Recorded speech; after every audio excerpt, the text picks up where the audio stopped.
everyone. I would like to call the meeting to order and welcome everyone in attendance. The committee has under consideration the estimates of the Ministry of Arts, Culture, and Status of Women for the fiscal year ending March 31st, 2025. I'd like to ask we go around the table and have the members introduce themselves for the record. Minister, if you could introduce the officials you have joining you at the table. Please note the mics are operated by Hansard, so you don't have to reach out and grab those. And to kick things off, I'll introduce myself. I'm Shane Getson, the MLA for Lac City and Parkland. We know what it's called as well. And I'm lucky enough to be the committee of the chair tonight. And I'll start with the introductions to my right. Thank you, Mr. Chair. My name's Justin Wright, and I'm the MLA for the charming constituency of Cypress Medicine. Chantal DeYoung, MLA for Chestermere Strathmore. Scott Sear, MLA, Bonnyville, Cold Lake, St. Paul. Danny L, Fort McMurray Wood, Buffalo. Jason Staffen, Red Deer South. Tanya Furr, Minister of Arts, Culture, Status of Women. At the table with me is Kim Capstick, Deputy Minister, Assistant Deputy Minister for Status of Women and Creative and Community Development, Neelam Jetha, Assistant Deputy Minister for the Heritage Division, David Link, Carmen Videri, Acting ADM of Financial Services and Senior Financial Officer. Also joining me from my minister's office in the gallery are Mackenzie Kibler, Chief of Staff, Garrett Kohler, Press Secretary, Jason Kwong, Policy Advisor, and many other outstanding individuals from the Ministry of Arts, Culture, Status of Women. Good evening, Joe Cece, Calgary, Buffalo. Julia Hayter, Calgary, Edgemont. Lizette Tejada, Calgary, Klein. Claude Loyola, Edmonton, Ellerslie. And no substitutions tonight, so this is really neat. We have the whole crew here. Committee proceedings are live streamed on the internet and broadcast by Assembly TV. The audio and video stream and the transcripts of the meeting can be accessed via the Legislative Assembly website. Please put your cell phones to the silent mode, the least disturbing mode you may have possible. It'll be greatly appreciated. And here's the fun part. Everyone, I am terrible from reading from a script, so we're going to try to attempt this. Please let me get through it. But I do have to read it into the record, apparently. I can't get our clerk to give me a break. Honorable members of the main estimates of the Ministry of Status, make sure I have the right one. Ministry Arts, Culture, and the Status of Women, hence the script, shall be considered for 3 hours. Standing Order 59.01 sets out the process for the considerations of main estimates in the legislative assemblies. Committees, policy committees. Suborder 59016 sets out the speaking rotation for this meeting. Speaking rotation chart is available on the committee's internal website, and hard copies have been provided to the ministry office officials at the table. For each segment of the meeting blocks of speaking time will be combined only if both the minister and the member agree. If the debate is exhausted prior to 3 hours, the ministry's estimates are deemed to have been considered, and time allotted for the main estimates and schedule committee shall adjourn. Should members have questions regarding speaking times or rotation, please email or message the clerk or raise your hand. He's just to the left of me here in the room. With the concurrence of the committee, I would ask for a 5-minute break near the midway mark. And again, it's basically a bio break, folks. So is there any concerns with taking it? Excellent. The chair, and I'm sure the minister will greatly appreciate that, as well as our staff. Ministry officials who are present may, at the direction of the minister, address the committee. Ministry officials seated in the gallery, if called upon, have access to the microphone in the gallery and are asked to please introduce themselves before they start speaking so we can get that into the record. Pages available to deliver notes and other material between the gallery and the table. Attendees in the gallery may not approach the table. Space permitting, opposition staff may sit at the table to assist their members. However, members will always have priority while sitting at the table. Points of orders will be dealt with as they arise, and the individual speaking time will be paused. However, the block time and the overall meeting time will continue to run. Any written material provided in response to questions raised during the main estimates should be tabled by the Minister of the Assembly to benefit all members. And finally, or near finally, the committee should have the opportunity to hear both questions and answers without interruption during the estimates of the debate. Debate flows through the chair at all times, including instances when speaking time is shared between members and ministers. So in other words, you got a friend in me up at the front. I'll nod and smile as much as possible, and we'll do that. If there's anything where you guys start to lock horns a bit, I'll pull it back in. We run the meetings here that I really like to do. It's like a boardroom. So all that ledge stuff, the heckling, that stays over there. The other thing that's awfully handy for me, keeping the decorum, and for the folks following at home, we've got lots of estimate documents, strategic plan. We have ministry estimates. There's lots of really good ones. Just reference the page, the table, the ministry you're talking about. It'll make your life a heck of a lot easier. Decorum stays there and it flows really well. Is everyone comfortable with the rules of engagements as I've laid out here so far? Appreciate it. And with that, Minister, we're off to the races. You have the first 10 minutes to get us started. Over to you, ma'am. Well, thank you, Chair, and good evening, colleagues. I'm pleased to be here to discuss the estimates and business plan for the Ministry of Arts, Culture, and Status of Women. I'm honored to serve as Alberta's Minister of Arts, Culture, and Status of Women, and I am proud of the work the ministry does on behalf of Albertans. We operate our 2 Jubilee auditoria and preserve our past at 20 museums and historic sites, including the provincial archives. We ensure our growing Francophone community have the services they need with help from our Advisory Council on the Francophonie. In partnership with the Alberta Foundation for the Arts, we support and profile the arts and artists. We champion and support the nonprofit community. We help make sure women are drivers of our economy, and we work to eliminate gender-based violence. By supporting our growing cultural industries, we tell Alberta stories and encourage others to tell our stories too. I'm very proud of this ministry and of this budget, and I'll share some of the highlights. A key area of my mandate is to increase women's economic participation. Women are instrumental in shaping the upcoming chapter of Alberta's story.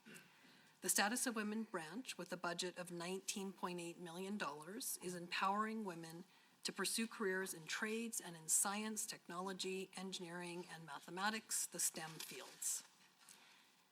These careers are found in many industries, including cultural industries and the arts, and they are pushing our economy and our society forward. That is why we have programs like our Women in STEM and Persons Case Scholarships, which help women enter careers where they have been traditionally underrepresented. To truly move forward, though, we need to end gender-based violence in our province. As a minister, one of my mandate commitments is to develop a 10-year strategic plan to end gender-based violence and support survivors. Budget 2024 invests almost $16 million to support the development and execution of the strategy, which is currently under development. This is in addition to the millions already invested across government in critical programs and services. But we are not waiting until the strategy is in place to act. We know that to support survivors, we need to ensure services are available wherever they live in the province.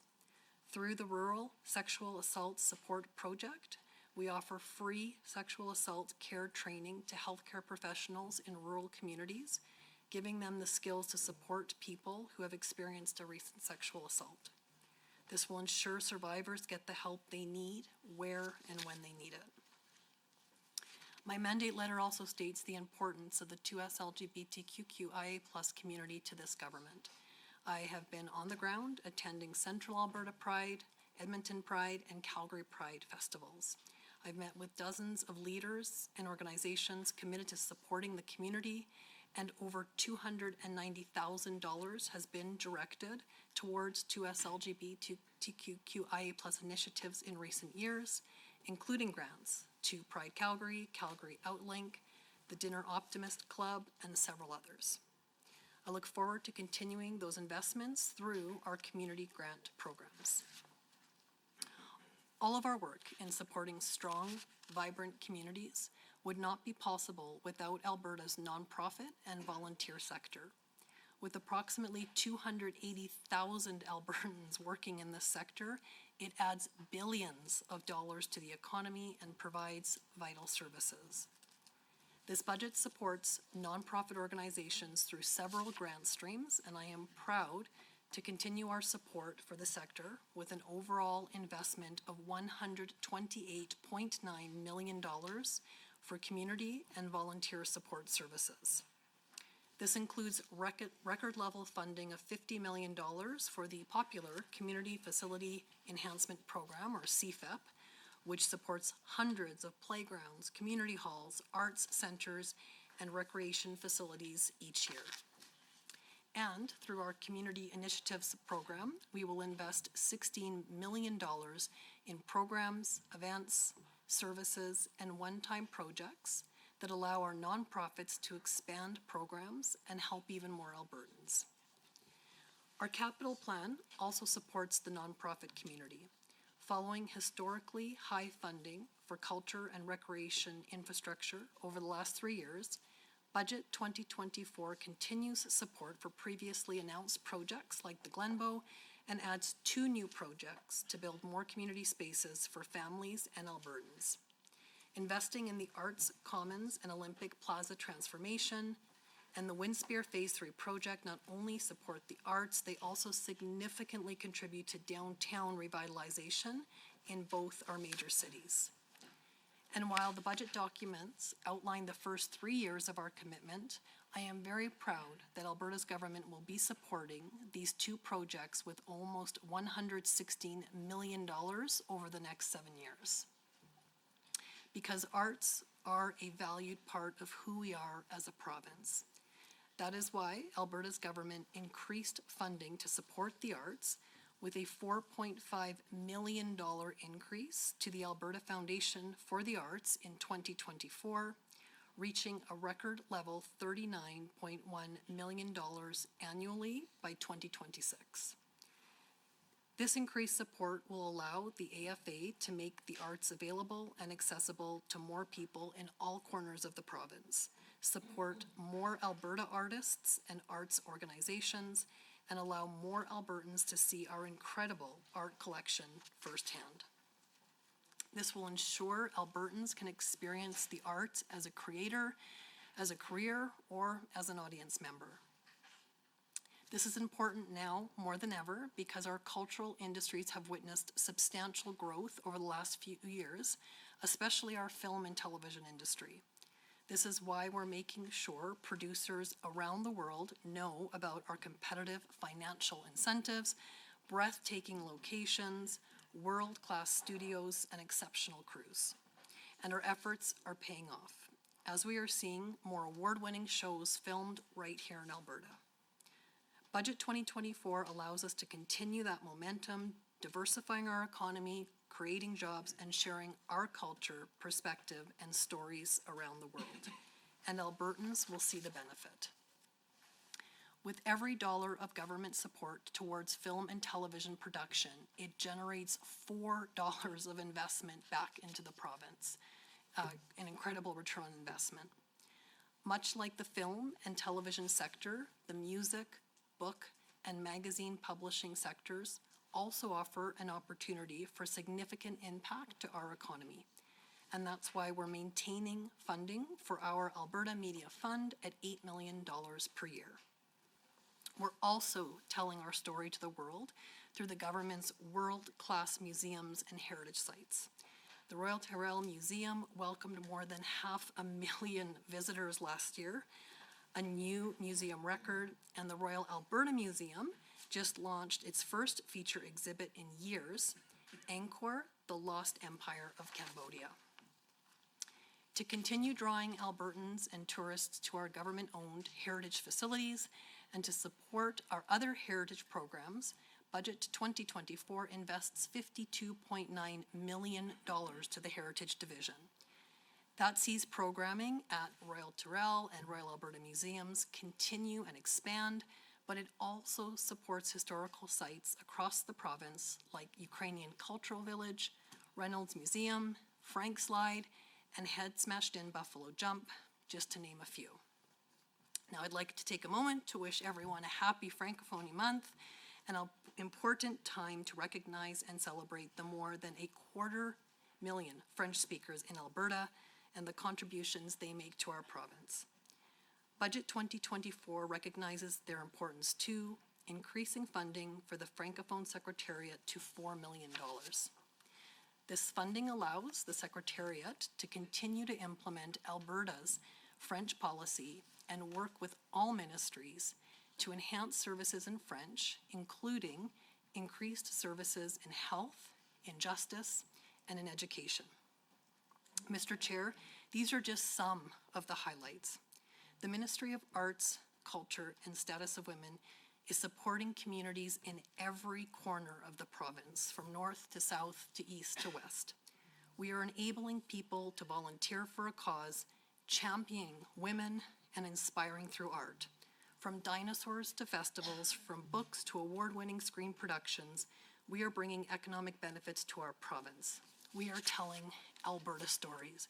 Because when arts, culture, nonprofits, heritage, and women thrive in Alberta, we continue to be the best place to live. So thank you, Minister, and we're into the first 60-minute, well, the only 60-minute block time, I guess we should correct that. In this block, you concede your time back and forth from the loyal opposition members, no more than 10 minutes per speaking, and if you make the request back to the minister, whether it's combined or block time, both parties have to agree at the onset. Which member would like to go first? Member Ceci. Thank you. And thank you for that highlights, Minister. It's appreciated. It's a pleasure to be here to discuss arts and culture and Status Women estimates, and for all of your staff and all the work they do. Thank you all.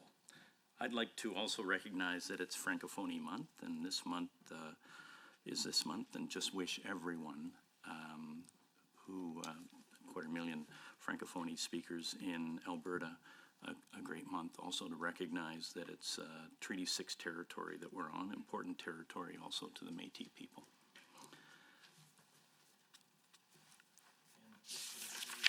On the timer, are you looking to go block time or back and forth, member? I'm comfortable doing either. Okay, Minister? There we go, and we're off. Thank you so much. The Ministry Business Plan, page 24, key objective 1.4. It says, develop a strategy for investments in Alberta's world-class cultural and heritage sites, including museums, zoos, science centers, and theaters. End quote. So, Minister, can you share where your ministry is at regarding the development of this strategy? If it's in progress, how far along is it? When will it be complete? Who is working on it? What is the breadth of engagement with communities, including Indigenous people, that will be done in its development? And how much will it cost? The next question is with regard to the same page on the Ministry Business Plan. Page 24, key objective 1.5, quote, stand up for Albertans by advocating for equitable federal funding for Alberta's arts, culture, and heritage sectors, and increase federal funding for the provision of government services and programs in French, end quote. Minister, you've referred to Alberta not receiving its fair share when I've raised questions about funding for the arts as recently as last Wednesday. An article by a SAIT reporter, the Southern Alberta Institute of Technology SAIT reporter, Lily Polnchuk from January 11, 2024, reviewed the amount of Canadian Council for the Arts funding received in 2021-2022 and noted that the Canadian Council for the Arts funding supported 114 arts organizations, 53 groups, and 297 individual artists.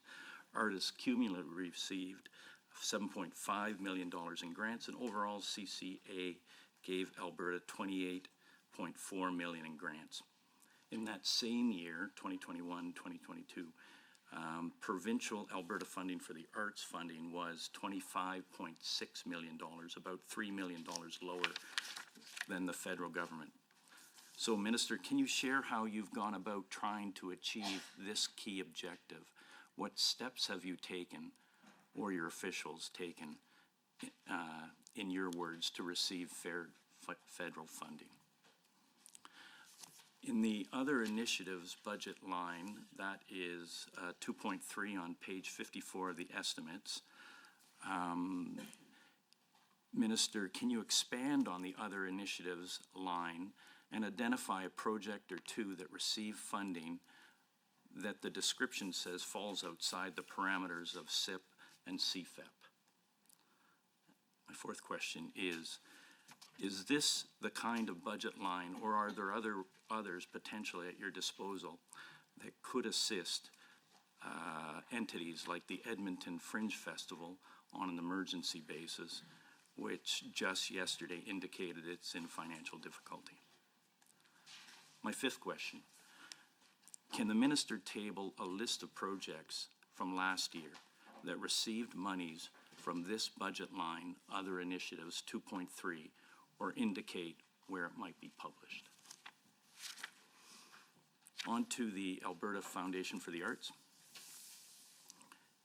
In estimates, page 54, line 4.2, and page 25 in the business plan, outcomes 2, key objective 2.3 reads, to ensure the Alberta Foundation for the Arts prioritizes and invests in Alberta artists, art, and cultural materials. The AFA funding, it should be noted, as you noted, is going up $4.5 million in this budget. 24-25, which needs to be said is significant and will benefit individual artists and arts organizations. This comes, however, after 5 years of either cuts to this program or zeros under the previous UCP government, and last year's second flatlining of the AFA budget at $25.6 million. So my sixth question. Minister, you've said that you'd like to see additional funds go into, so let me just read this once more. The minister has said that she'd like to see these AFA additional funds go into more artists' hands. Can she share how that might take place? How many more artists in Alberta will be incrementally assisted with the addition to the AFA budget this year? My seventh question, is this the same budget line which is going up? In this same budget line which is going up, the eligibility criteria, I'm told, prohibits funding to arts groups within universities. The very same places that have as arts professors and others supporting young people. One arts professor is quoted as saying, we have incredible strength in training young people, in reaching students who are not exposed to the arts and partnering with civic organizations. This potential is lost with no AFA funding. So, Minister, is this a possibility in future AFA funding? Can arts organizations within universities that typically probably only get advanced education funding, can this be considered in the future? I'd like to go on with more questions regarding the AFA, and I'll just take a drink. In the business plan, page 24, outcome 1, key objective 1.6, it speaks to enabling and promoting the philanthropic and business sectors to support Alberta artists and nonprofit organizations. With this in mind, can the minister advise how much the AFA's art sector donation program receded in donations in 2023-2024, and whether it is providing value to the arts sector, or if a reworking of this program is possible that would include matching grant programs from the government, much like the Community Spirit Donation Matching Grant did in the years between 2010 and 2015. The ninth question is, coming through COVID, performance spaces are still struggling to see their audiences return. The Rosé Foundation is doing in-depth study and research on this currently. Minister, has your ministry's budget addressed in any ways the real challenges and gaps in revenue arts and cultural organizations are experiencing? For instance, through estimates page 54, line 2.1, community engagement, and recognizing that just yesterday, the executive director for the Fringe commented that they originally thought it would take 3 years to get back to the revenue potential that their Fringe theater had pre-COVID. Now they think it's going to take 10 years. The 10th question is, estimates page 54, line 2.2, Community Initiatives Program shows a $1 million drop in estimate for this upcoming year, and from forecast 2023-2024. And the forecast is $500,000 or $500,000 less than budgeted in the 2023-2024 year. Since the program is to fund various grants that support community-based nonprofit organizations, why has this occurred? And what is the message being sent to the many nonprofits in Alberta who could benefit from last year's unspent budget monies? 11th question is, on estimates, page 54, line 3.1, program support, I notice a $470,000 drop from the forecast to March 31, 2024. Can the minister share why this is? On to capital investments. One last question, I guess. On estimates, page 55, line 6.10, capital investments, vote by program, heritage capital and repairs. It looks like just under $2 million is budgeted yearly, and last year 1.1 was expended. It was under expended by $800,000. With 20 museums, historic sites, and interpretive centers in the province, one can imagine the need for repairs at many of these facilities going up with time. Are you confident that this budget amount is correct, or should it be reconsidered and moved higher? And if it's not for capital and it's for programming, why is less being spent on programming or planning or other kinds of ways of dealing with the heritage sites and museums and interpretive centers? Just wait. Thank you, member. With 5 seconds left on the shot clock, well done. Minister, over to you for 10 minutes. Great. Well, thank you to the member for that question, and maybe I'll start with some overall initial comments. So the member talked about the importance of our museums and cultural sites, and I couldn't agree more. As I'd mentioned, I think in my introductory comments, it was quite extraordinary to go to the RAM Museum and be part of the opening of the Angkor exhibit. Also, the zoo, the Calgary Zoo, is quite extraordinary. Our government was proud to provide funding to the Canadian Wilds redevelopment exhibit, and I've been there a few times. Everyone's very excited about the polar bears, as am I, but I have a soft spot for the otters, but that's a different conversation. I'll come back to that in further detail for the member. With respect to advocating for increased funding, again, a couple of high-level comments there. Yes, the member is correct. We're not receiving, or I will say we're not receiving our fair share of federal funding on either the arts side or the Francophone file. So I've advocated and have reached out to both of my federal counterparts for increased funding, for federal funding, especially as we're working on our French policy and providing more services in French. Looking forward to upcoming federal, provincial, territorial meeting in May on the culture side, where I can do more of that advocating face-to-face. With the Alberta Foundation for the Arts, I'm really pleased about the increased funding there and all that it will do to support more Alberta artists. What my mandate letter and the mandate letter that I sent to the chair of the Alberta Foundation for the Arts does stress the importance of supporting Alberta arts and artists across all four corners of the province.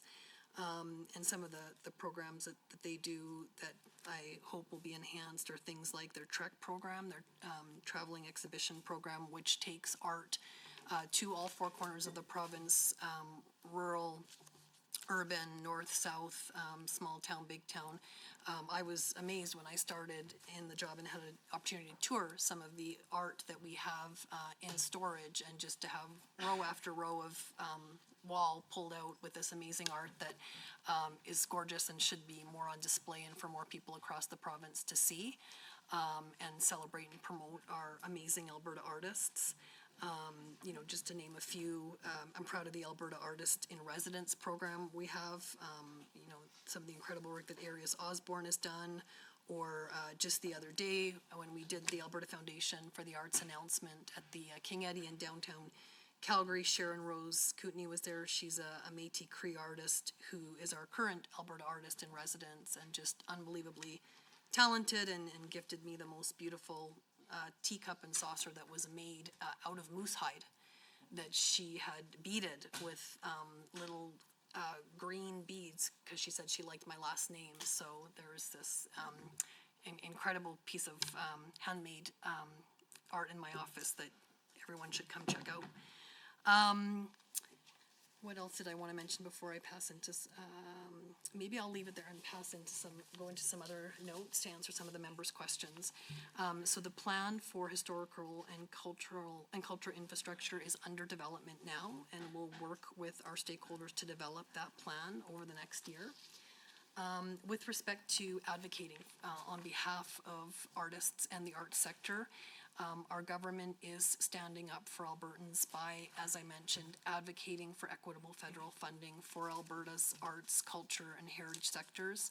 I did write to the Canadian Heritage Minister to strongly express my disappointment in how little federal funding goes to Alberta artists. And additionally, I've asked the AFA, the Alberta Foundation for the Arts, to continue to advocate to their counterpart, the Canada Council for the Arts, to ensure Alberta artists receive their fair share of federal arts funding. With respect to the other initiatives program, Budget 2024 invests $3 million into other initiatives program, which is a flexible grant program that allows us to make strategic investments in one-time projects that benefit Albertans and grow our economy. This program supports community organizations with their efforts to benefit the public and stimulate economic activity in our province.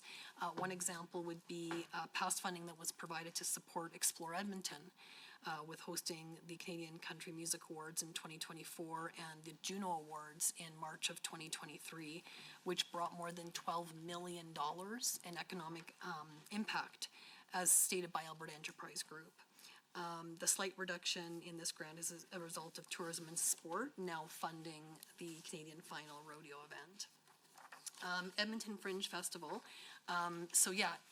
Speaking to that a little bit, I was brought to my attention the other day with the media release that they are facing some financial challenges there. And they had highlighted some of the issues there. In addition to inflation and rising costs, they tried to give all their profits to try to have the artists get all the profits, right, from the ticket prices, to try to support the artists, which is admirable. And they are looking, I appreciate that they're looking at multiple sources of ways that they can deal with the issue while still keeping it affordable. One of the comments they'd made is if every attendee just gave $5 a month, that alone would increase their revenue. So I appreciate that they're looking at many ways of increasing their funding to make it still sustainable. I mean, it's an incredible festival that brings Albertans from around the province to celebrate the performing arts, and we want to see it be sustainable. I will be meeting with them. I have an open door policy. I will be having a meeting with them soon in the next couple of weeks, hopefully no later than April, to speak with them a little bit more.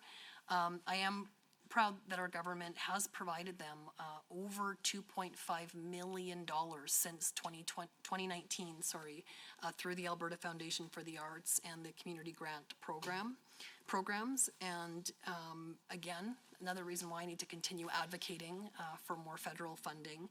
And Budget 2024, if passed, we take a responsible approach to funding the arts in Alberta via the Alberta Foundation for the Arts with the $4.5 million in new funding for each year. And that increased funding goes precisely to individual artists and cultural organizations like the Fringe Festival to help create and promote Alberta art and artists. And while I can't promise, sit here and promise what we may or may not be able to fund, it's a decision of the Alberta Foundation of the Arts, which is arm's length for me.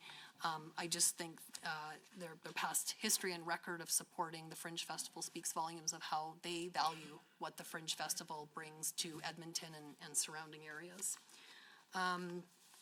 So when the opposition was in government, the Fringe Festival received an average of $346,000 per year. We've funded $510,695 per year. So it is something that our government recognizes and values. Speaking about the AFA and funding, again, our budget, overall theme of our budget is to take a responsible plan for a growing province while still funding what's important to continue to enrich our province. And the additional $4.5 million represents an 18% increase for the AFA over last year. And this is a significant injection of funding for the AFA, which has been working with a stable annual budget for the past 3 years. The commitment to provide a further $4.5 million in each of the next 2 years means the AFA will be at record funding levels of $39.1 million in annual funding by 2026, bringing us in line and on par with several other provinces. With respect to how the money will be allocated, as we know, the AFA board is responsible. They're agency arm's length from the government, but under my ministry, and they're responsible for allocating funding according to its legislative mandate, strategic plan, and direction from government. As I touched on, part of that direction is making sure that we're supporting Alberta artists from every corner of the province.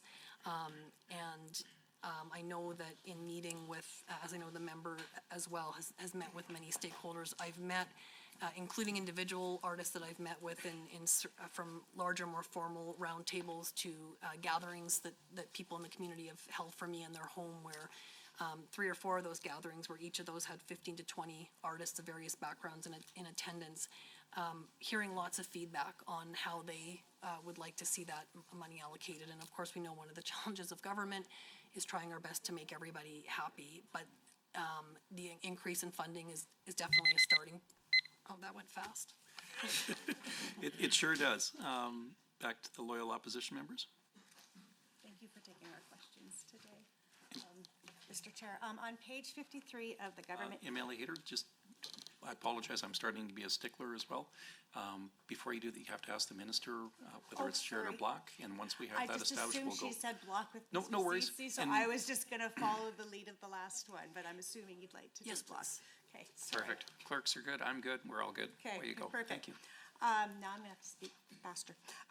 Page 53 of the government estimates describes the status of women ministry as the ministry to promote strategic policies and solutions that improve women's economic security, address gender-based violence, and support diversity and inclusion.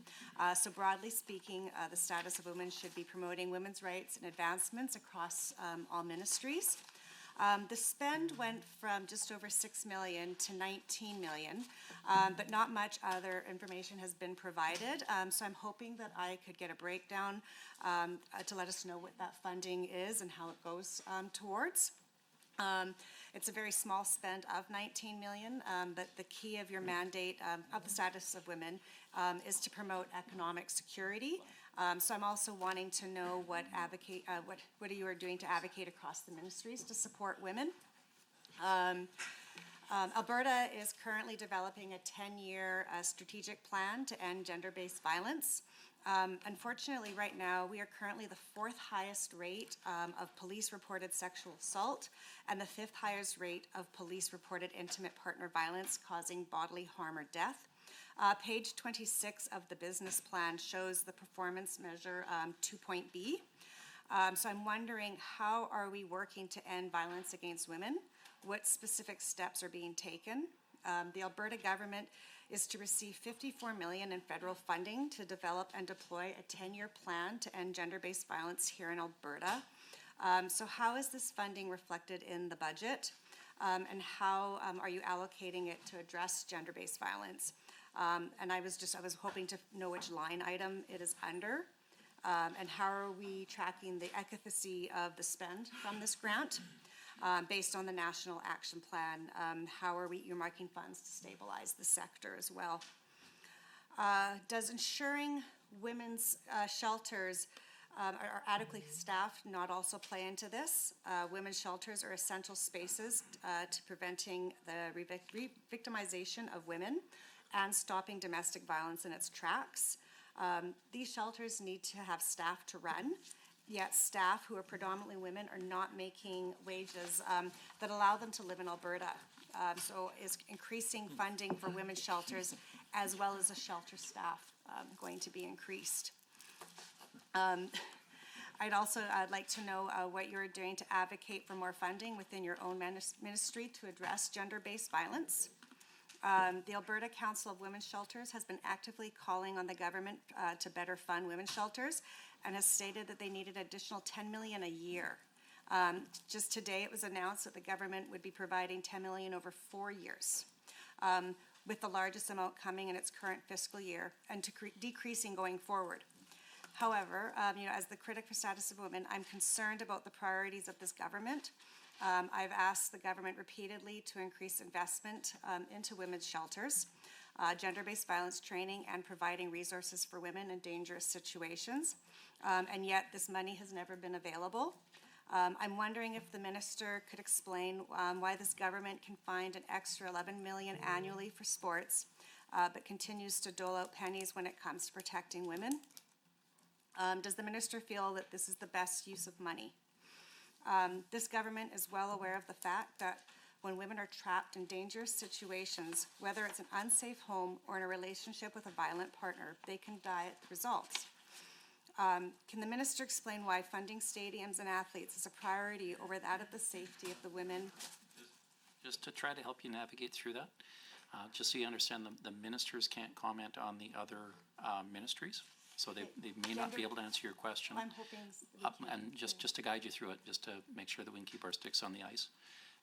So when some of those comments come up, just so you know, they may not be able to answer it, and if you can tie it back to the specific budgets, it works, but a contrast and comparator between the two might be getting towards that edge, so just to help you out there. Okay, I'm hoping that we could discuss, I guess, the advocacy that we're going when she's at the cabinet table on how we're prioritizing the safety of women in our government. And something that doesn't seem to be coming up within the ministry is, I'm wondering, like, women within sport seem to be neglected and are faced gender-based obstacles. These range from lack of funding and accessibility compared to our male sports and athletes to gender-based violence and sexual assault of women in sports. Additionally, considering that Hockey Canada has recently been involved with the cover-up on gender-based violence and sexual assault of 5 of its athletes who have been arrested and charged with sexual assault in London, Ontario, I'm wondering what amount, if any, is going towards protecting our own women in sports and supporting women who are experiencing gender-based violence in athletics, and what steps are being taken to address the culture that sports breeds in regards to violence against women.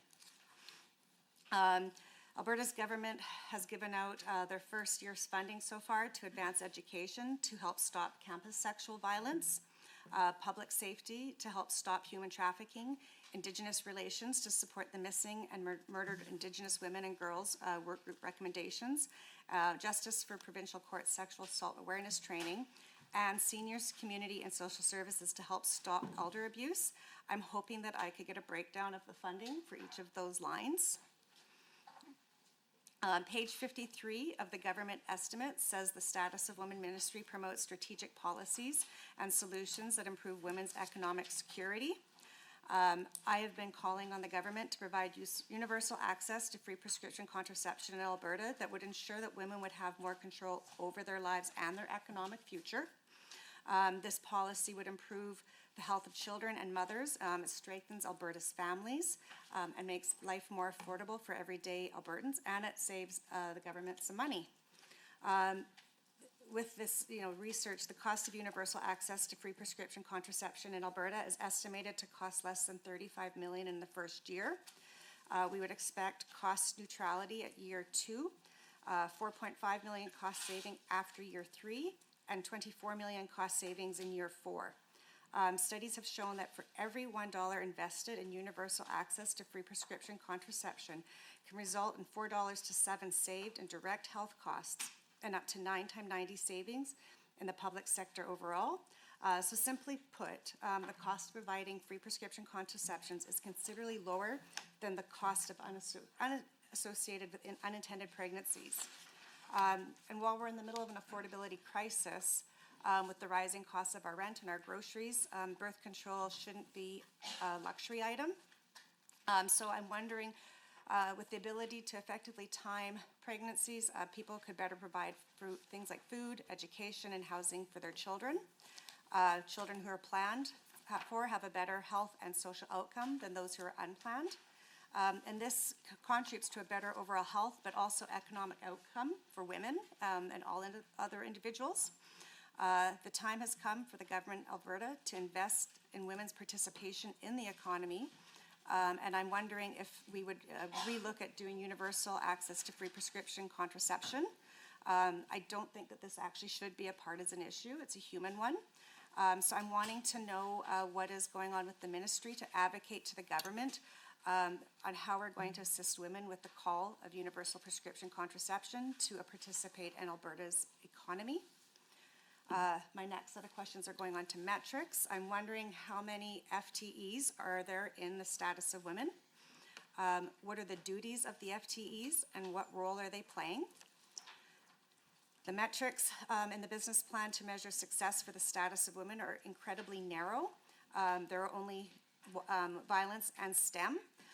Is ensuring women have access to healthcare not critical to the status of women? Is ensuring women have the most advanced cancer screening options available to prevent catastrophic diagnosis not critical to the status of women? Is ensuring women's participation in sport not also essential? How are these two metrics decided on to be the only measures? I see so many ways in which women could be empowered through this ministry, yet only two metrics exist to be measured. How well is the government is doing? And why are these metrics so narrow? Sorry. And then how is the ministry prioritizing women in science, technology, energy, and mathematics? Are you working with other ministers? Where can Albertans access public information to see the progress? Page 25 of the ministry business plan shows the performance indicator of women's post-secondary in STEM remaining at 14%. How much of your budget is designated to growing this number? What are you doing to increase women's participation? Recently in the House, you announced that you had provided $13 million to Women Building Futures to help women enter the transportation and trade sector. This is a great step forward to assisting women to get into the workforce, but what plans do you have to support these women in staying in these sectors? I understand that you have continued with the Women in STEM and Persons Case scholarships. How much of the budget goes to this? How are you supporting Indigenous women entrepreneurs? How are you supporting the Calgary Immigrants Women's Association? And right to the wire, you did good.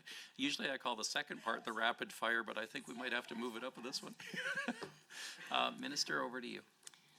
Thank you, Chair, and thank you to the member for that, those questions. Again, I'll maybe speak at some higher level points and delve into a bit more detail. So what's interesting about having the status of women portfolio is it does touch on and overlap with all ministries across government because women are part of all ministries in government. So I deal a lot with all my colleagues, and I think in January and February I done roundtables with all the relevant stakeholder groups in my ministry, women's economic participation being one of the roundtables that we did, and certainly that was a common theme that came up is to promote women and make sure that we're removing barriers and helping their economic participation, how it touches on so many different ministries. So I'm happy to touch on some of those at a high level, more detailed questions as might relate to, say, the sports ministry, for example.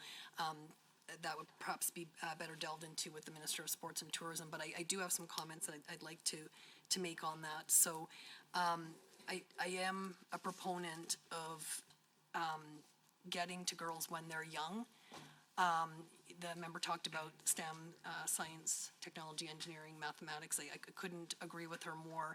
But sometimes we know that even by junior high or high school, it's too late. If they haven't sparked that interest with them at a young age, sometimes by junior high or high school, it's too late. So I think the importance of introducing women to those fields, even if they don't end up choosing them, is fine. My dad was a carpenter. I didn't end up becoming a carpenter, but I was exposed to it as a young age, and I know how to fix things around the house. So even if they don't go into science, technology, engineering, and math, I want that to be because they were exposed to it and decided it wasn't for them, not because they, in the absence of information or being exposed to it, they felt it wasn't for them. So want to make sure that our government is continuing to work with that. And again, that's to overlap with other ministries. That would be working with the Minister of Education in terms of what sort of programs do we offer in schools around that. And and I apologize if I'm not going in the order of the members' questions,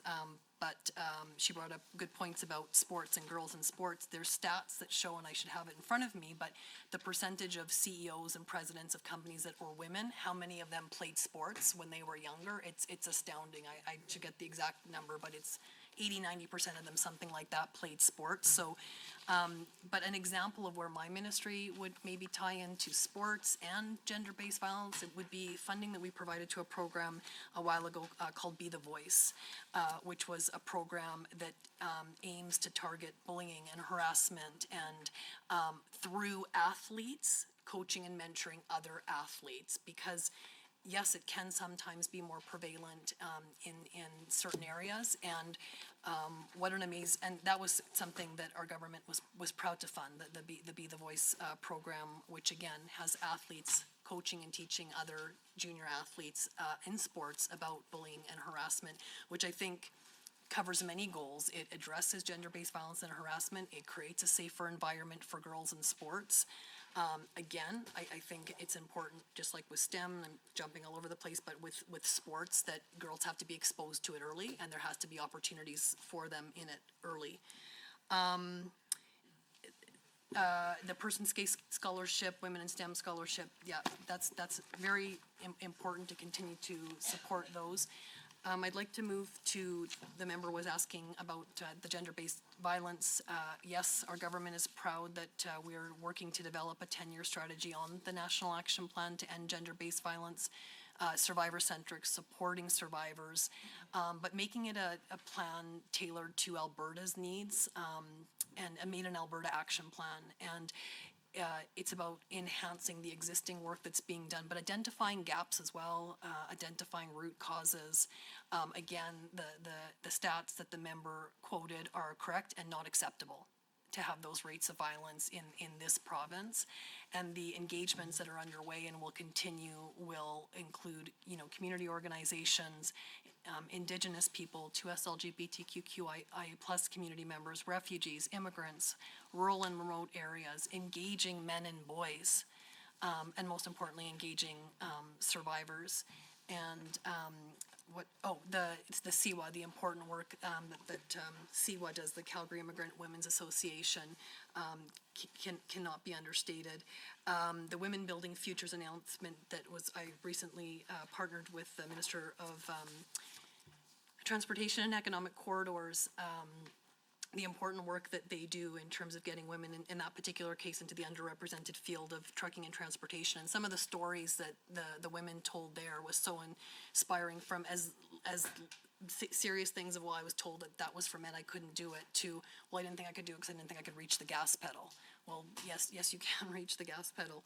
And the women's shelters, just this morning, was with the Minister of Children and Family Services announcing that funding, which is important, was there with Jen Reimer, who does such important work. And I just want to comment on my own experience as a Status of Women Minister in touring many women's shelters, and it's tough. It just makes you realize how fortunate you are. And for me, it's the children. It's for me touring some of those shelters and the little kids that are there in daycare, and just seeing the variety from the ones that are just thriving and full of life because they've been removed from such a difficult environment, to the ones that I still see their faces at night, the ones that still have very kind of vacant and shell-shocked looks on their face because of what they've been through. And that's why with our taking it back to our gender-based violence strategy that we're working on, I think that part of engaging men and boys and focusing on prevention and breaking the cycle is so important, because the survivors don't deserve this, but oh my gosh, the children who are just innocent victims in this don't deserve it. So agree with the member about the importance of women's shelters and the life-saving work they do, and I will continue to engage with them and get their feedback. With respect to some of the more specific questions, on the gender-based violence funding, just to give you a little bit of a breakdown of where the year one federal money went, the initial $6.9 million from the bilateral agreement is being spent on reinforcing existing work already underway across the province, supporting survivors, identifying new gender-based violence prevention opportunities, supporting awareness and education initiatives, and amplifying best practices and Indigenous-led services. An example would be the funding to support advanced education to help stop campus sexual violence. PSES to enhance awareness of Clare's Law, Indigenous relations to support the missing and murdered Indigenous women and girls, working group recommendations to explore the criminal and family court link in relation to gender-based violence, and seniors, community, and social services to help stop elder abuse. A portion of the funding is also being used to develop the 10-year strategic plan to map existing programs and services in an effort to identify gaps. Again, it's about identifying gaps and enhancing existing services. We'll be engaging with more than 600 stakeholders through the process with more than 170 hours of planned engagement. In addition to the funding from my ministry, I'm very proud of the work being done in all ministries for women. As I touched on, it does touch literally every ministry. Just today, I referenced the Minister of Children's Services, and I announced the $10 million to support women's shelters and the life-saving work that they do. You mentioned about universal birth control. So we have coverage for many contraceptive drug and health products. It's provided to Albertans who are enrolled in government-sponsored drug and supplemental health benefit plans.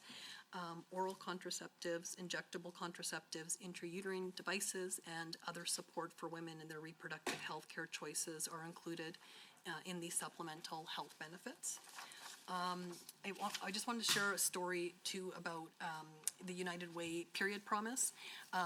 Our government supported United Way's Period Promise campaign to dispense free menstrual products to students in 50 select schools in vulnerable areas, including rural, urban, and First Nations schools across the province. The campaign also included a targeted educational campaign to promote menstrual health and address destigmatization of women and girls' health concerns, targeting schools, workplaces, communities, and community organizations.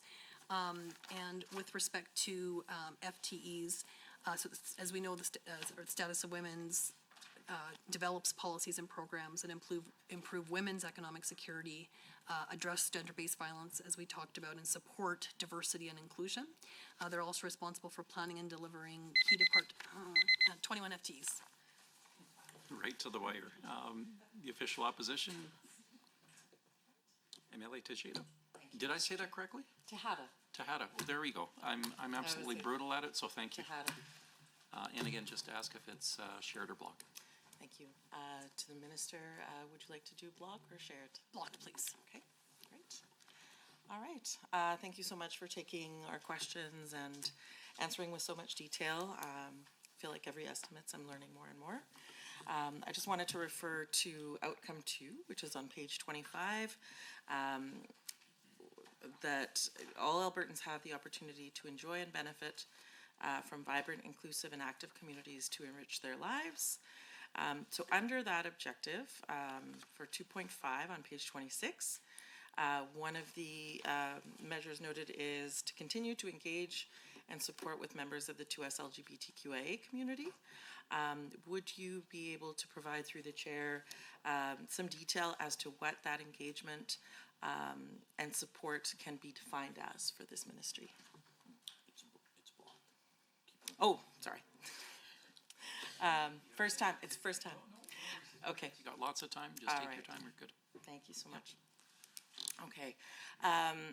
In particular, is there a listing of 2S LGBTQIA organizations in Alberta that this ministry has engaged with? And what does that engagement look like? So is there data collection? Are there regular meetings? Are there deliverables? Are there documents at the end of those engagements in terms of what we heard documents? What does that ongoing engagement look like with the 2S LGBTQIA organizations? And how is it reflected in the current budget? So I just was looking through many of the documents, including sort of I was looking through the estimates and then looking at the business plan, and I wasn't able to get a read on what those numbers would look like. On page 25, we also look at gender-based violence. I know that my colleague, MLA Hayter, had mentioned that before. Specifically, though, when I'm looking at page 25 in comparison with previous estimates documents or previous business plans, for example, from 2022, it was work with federal, provincial, and territorial colleagues to develop a 10-year national action plan to end gender-based violence, including implementation plan for the Government of Alberta to prevent and address sexual and family violence, violence against Indigenous women and girls, and the 2S LGBTQA community. So what I am noticing on page 25 of this business plan is that the mention of Indigenous women and girls and the 2S LGBTQA community has actually been removed from that section of gender-based violence. I know that you had explained that through some of the various things that you're doing, there's still work being done on that end. But one of my questions is why was the mention removed specifically from that actionable on gender-based violence? The National Action Plan has also been removed in mention. I know that you had said that there was talk of an Alberta-based plan, but the national plan actually does mention Indigenous women and 2S LGBTQA communities in the effort to end gender-based violence. So I guess my other question would be are they still included within that general plan to end gender-based violence? And then moving on to page 26 of the business plan, under 2.5. If I look at the business plan, I'm just going to take a look at the listing here. Under 2.5, the listing is, one of the initiatives is to continue to support and engage with the members of the 2S LGBTQA community. So I would like to ask what support is specifically being given to those 2S LGBTQA organizations, especially given the rise of hate crimes against this vulnerable group of people. I know from the anti-racism and the diversity parts of my file that 2 councils had been created to address hate and barriers to access for racialized people. That's economic and in terms of the violence they might face. So one of my questions would be, are there any plans to create a similar council for 2S LGBTQIA folks, given that increase in hate crimes and the rise of anti-queer rhetoric? On page 25 of the business plan, still looking at outcome 2, we've included a performance indicator that looks at rate of police reported intimate partner violence as reported by Alberta Women.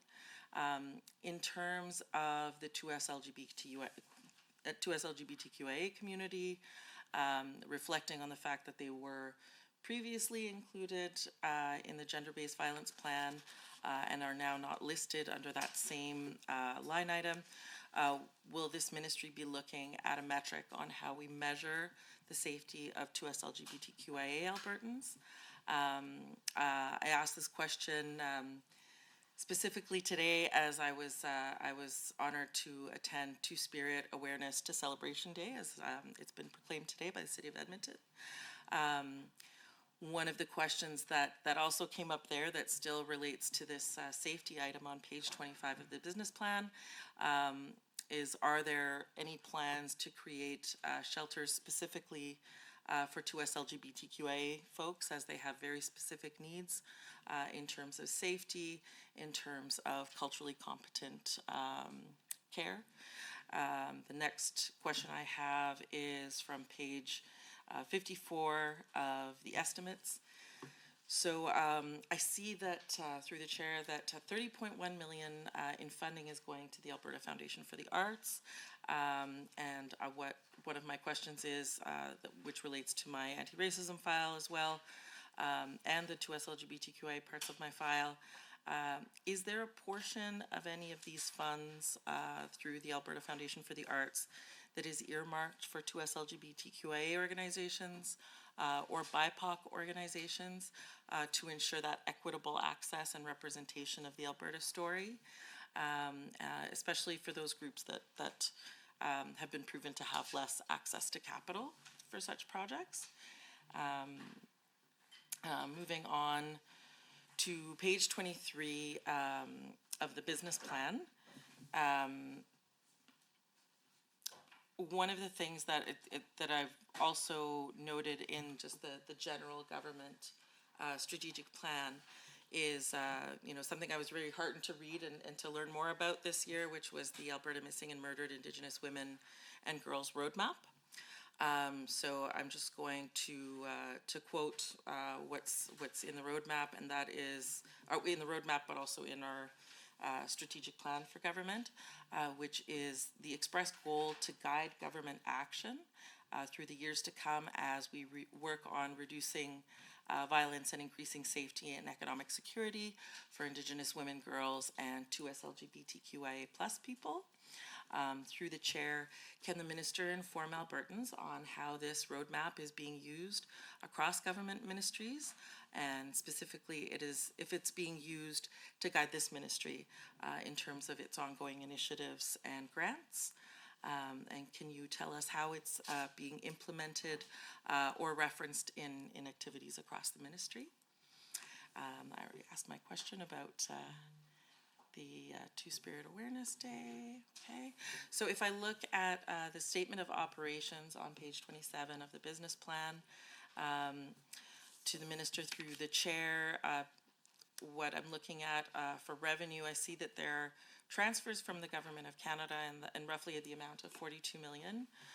Would you be able to specify what these transfers have been earmarked for and for which initiatives they'll be used? I know that there was some reference to grants earlier, and I'm not sure if that's the full amount or how else that gets broken down. I wasn't able to find a lot of detail in the documents. And now if I can move on to the page 23 of the business plan in reference to the Francophone Secretariat. I won't be asking my question in French as my colleague Marie Renaud likes to do, because my French just isn't that great. So in terms of the, what's that? You've got 1 minute, 44 seconds. Okay. So in terms of the Secretariat, I see that there's an increase of spending here of about 1.7 million. Just wondering if you can clarify what that increase is for, and if any of the funds allocated are specifically servicing racialized communities. I've had several stakeholder engagements now with members of the Afro-Caribbean communities that are French speakers. And one of the challenges that they face right now, especially as they have a growing senior population, is to be able to provide those culturally competent services to their senior population. So I was just wondering if there's anything earmarked for that. 2 seconds. And okay. Oh. One more left. It's like that game as a kid where the timer is going and it pops. Yeah. No, but great job, members, especially for the new members and my colleagues as well. This is perfect pace. Just take your time. We work our way through it. Minister, back over to you. Thank you to the member for those questions. 10 minutes goes really fast. So let me again touch on some high-level items first. With the 2S LGBTQI+ community, just to list some of the engagements I've done, certainly we'll go into more detail. As I mentioned in my opening comments, had the opportunity to participate in Central Alberta Pride, Calgary Pride, Edmonton Pride. Looking forward to doing those again in the upcoming months. The roundtables that I referenced earlier that we had, that was across all areas of my ministry: Francophone, film and television, women's economic participation, arts and artists. With the LGBTQ community, actually, I did 3 separate roundtables, one for Calgary, one for Edmonton, one for rural areas as well, just to try to give as many stakeholders and members of the community as possible, to hear as many opinions and feedback as possible. one of the interesting attendees, and forgive me, I'm forgetting his name, he is an advisor or a partner to the Calgary Police Service in providing training and coaching around making sure members of the Calgary Police Service have the skills and knowledge they need in dealing with members of the community. I think I had mentioned that as an example, in the last 2 years, there's been over $290,000 provided in SIP or Community Initiatives Program funding to LGBTQIA plus organizations, and we look forward and encourage members of those organizations to continue to apply to our SIP funding grant stream.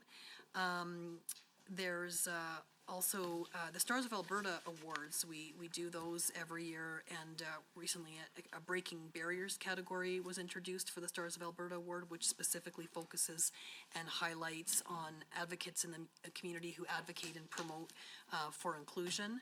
That was great. We also have a dedicated staffer in the Premier's office. I think it's one of the first of its kind types of positions, who is a dedicated staffer in the Premier's office who also works with the 2S LGBTQIA plus community.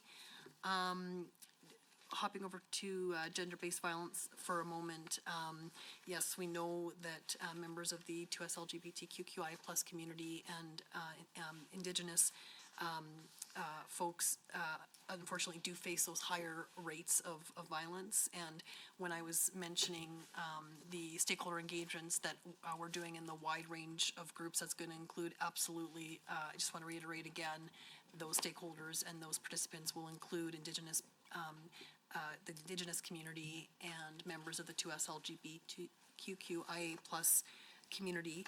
And I meant to mention earlier to the previous member's question, the work that we're doing around gender-based violence is in complementing the work already underway through the Premier's Council on Missing and Murdered Indigenous Women and Girls and the Human Trafficking Action Plan.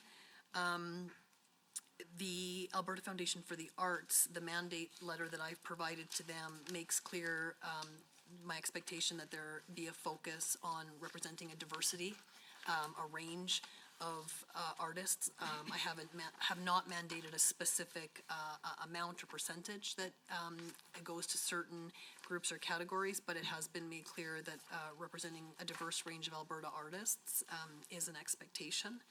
The French Secretariat, I'm pleased to see that increased funding as well to work on the French policy implementation to offer increased services in French. And happy to be working with my colleague, the Minister of Technology and Innovation, who has appointed the Francophone Community Liaison. Which allows us to have two ministers that are working with our amazing Francophone community. Just to touch on a little bit more to the members' questions around promoting equity, diversity, and inclusion. In 2023, the Alberta Foundation for the Arts provided grants to 14 organizations to promote equity, diversity, and inclusion through art. One example is Calgary-based Trickster Theatre, which created new positions for emerging Indigenous artists to be trained and mentored within the organization. Founder and producing director David Chandler said of the project, quote, "Trickster Theatre works in Indigenous communities all over Alberta, and the funding provided to our emerging Indigenous artists program enabled us to bring a more culturally relevant team of artists to those projects." A little bit more around engagement, going back to your question with the 2S LGBTQIA plus community. Our community grant program has provided support to several 2S LGBTQIA plus organizations, including Calgary Pride and the Grand Prairie Pride Society. Our government raises the rainbow flag in recognition of Pride at the Legislature grounds and at McDougall Centre every year. Our government recognizes Transgender Day of Remembrance on November 20th, a day to memorialize those who have been murdered because of transphobia and bring attention to the ongoing violence directed against the transgender community. We recognize March 31st as Transgender Day of Visibility, and we recognize May 17th as International Day Against Homophobia, Transphobia, and Biphobia. With respect to budget components, my mandate letter clearly indicates the importance of the 2S LGBTQI plus community to this government. I'm working with and supporting people in the 2S LGBTQI plus communities to make sure that we're building safe communities to our community grant programs. And we'll be ensuring the specific issues facing the community are addressed in our 10-year strategy to end gender-based violence. And with respect to women, as it relates to this, while we know that intimate partner violence impacts women and girls the most, as I mentioned a few moments ago, there are many other groups who we know that are at higher risk of violence, such as those in the 2S LGBTQIA plus community. With the 10-year strategy, we're engaging with gender-based violence leaders, survivors, municipalities, community organizations, Indigenous communities, academics, and other gender-based violence partners from across the province to hear their thoughts on how to end gender-based violence. Over 600 stakeholders and community members have been identified to take part in the engagements. And the extensive engagement will ensure the strategy reflects the input of all Albertans, again, including Indigenous populations, racialized populations, seniors, those in rural and remote areas, and 2S LGBTQIA plus people. We want the strategy to be informed by Albertans, including the people and organizations throughout the province who are working to address this critical issue. We also had an online public survey that was available to all Albertans, and we had more than 1,100 responses. And I'm also working with my cabinet colleagues to ensure a government-wide. Thank you, Minister. And now we're over to the Government Caucus, MLA Dijon, and it's a 20-minute block. No more than 10 minutes speaking at a time, and up to you to ask the Minister whether it's combined or block. Thank you very much, Chair, and through you to the Minister for being here tonight. And would you like to have a dialogue or a block time? We can go back and forth. Okay, awesome. So just to start off here, I want to talk a bit about women in STEM, Minister, and I know you've been doing incredible work on this front. As Alberta's economy continues to flourish and grow, it's extremely important that Alberta's government continues to build on its successes, attracting investments, building partnerships, and creating new opportunities for all Alberta sectors. So key objective 1.3 on page 24 of the business plan 2024 to 27 states the intent to support women's participation in the Alberta economy, including continued support of women pursuing careers in fields like science, technology, engineering, and mathematics. Ensuring women have equal opportunities to not only participate and compete in our economy, but also to pursue the foundational education that supports their future careers is of utmost importance. And I have a few questions for you through the chair in this regard. Minister, how are you advocating for women's participation in Alberta's economy? And can you highlight the key initiatives or programs that the ministry has implemented to support women's participation in the Alberta economy? As well, looking to performance metric 1.D, the number of women in STEM is increasing year after year. So what factors are your ministry monitoring in this growth, and will you adjust the funding to those scholarships to fund even more opportunities for women in STEM? And finally, how will your ministry work to ensure that the participation rate continues to increase in the future? Well, thank you, member, for those questions and for recognizing the crucial contribution of women in shaping the upcoming chapter of Alberta's story. My ministry actively solicits input from stakeholders about how we can continue to support women's economic development and enhance opportunities for women. I had referenced previously to the members' questions about back in January, I hosted a roundtable discussion with an incredible group of women from around the province on this very topic. And stakeholders highlighted many ways that our government could enhance women's economic development, including providing education opportunities for women. And I shared what I heard through these valuable discussions with my cabinet colleagues, as I was mentioning earlier, Status of Women impacts all ministries. And I want to make sure that these important contributions are reflected in our policy and our programming. Last month, I was pleased to support Minister Dreeshen in announcing $2.8 million to Women Building Futures to help more women train for jobs as professional drivers in commercial trucking in areas that they are traditionally underrepresented in, which is a win-win in terms of how it benefits them, but also addresses a labor shortage. Alberta Education and Advanced Education also support Women Building Futures in their efforts to promote educational opportunities for young female students. And the Ministry of Jobs, Economy and Trade provided $5 million to Elevate Aviation last year to increase the number of training seats for women in our growing aviation sector. In response to your question about what programs my ministry has in place to support women, a good example is the Women in STEM Scholarship. Budget 2024 includes $125,000 for the scholarship, which will support 50 students with $2,500 to go towards their studies.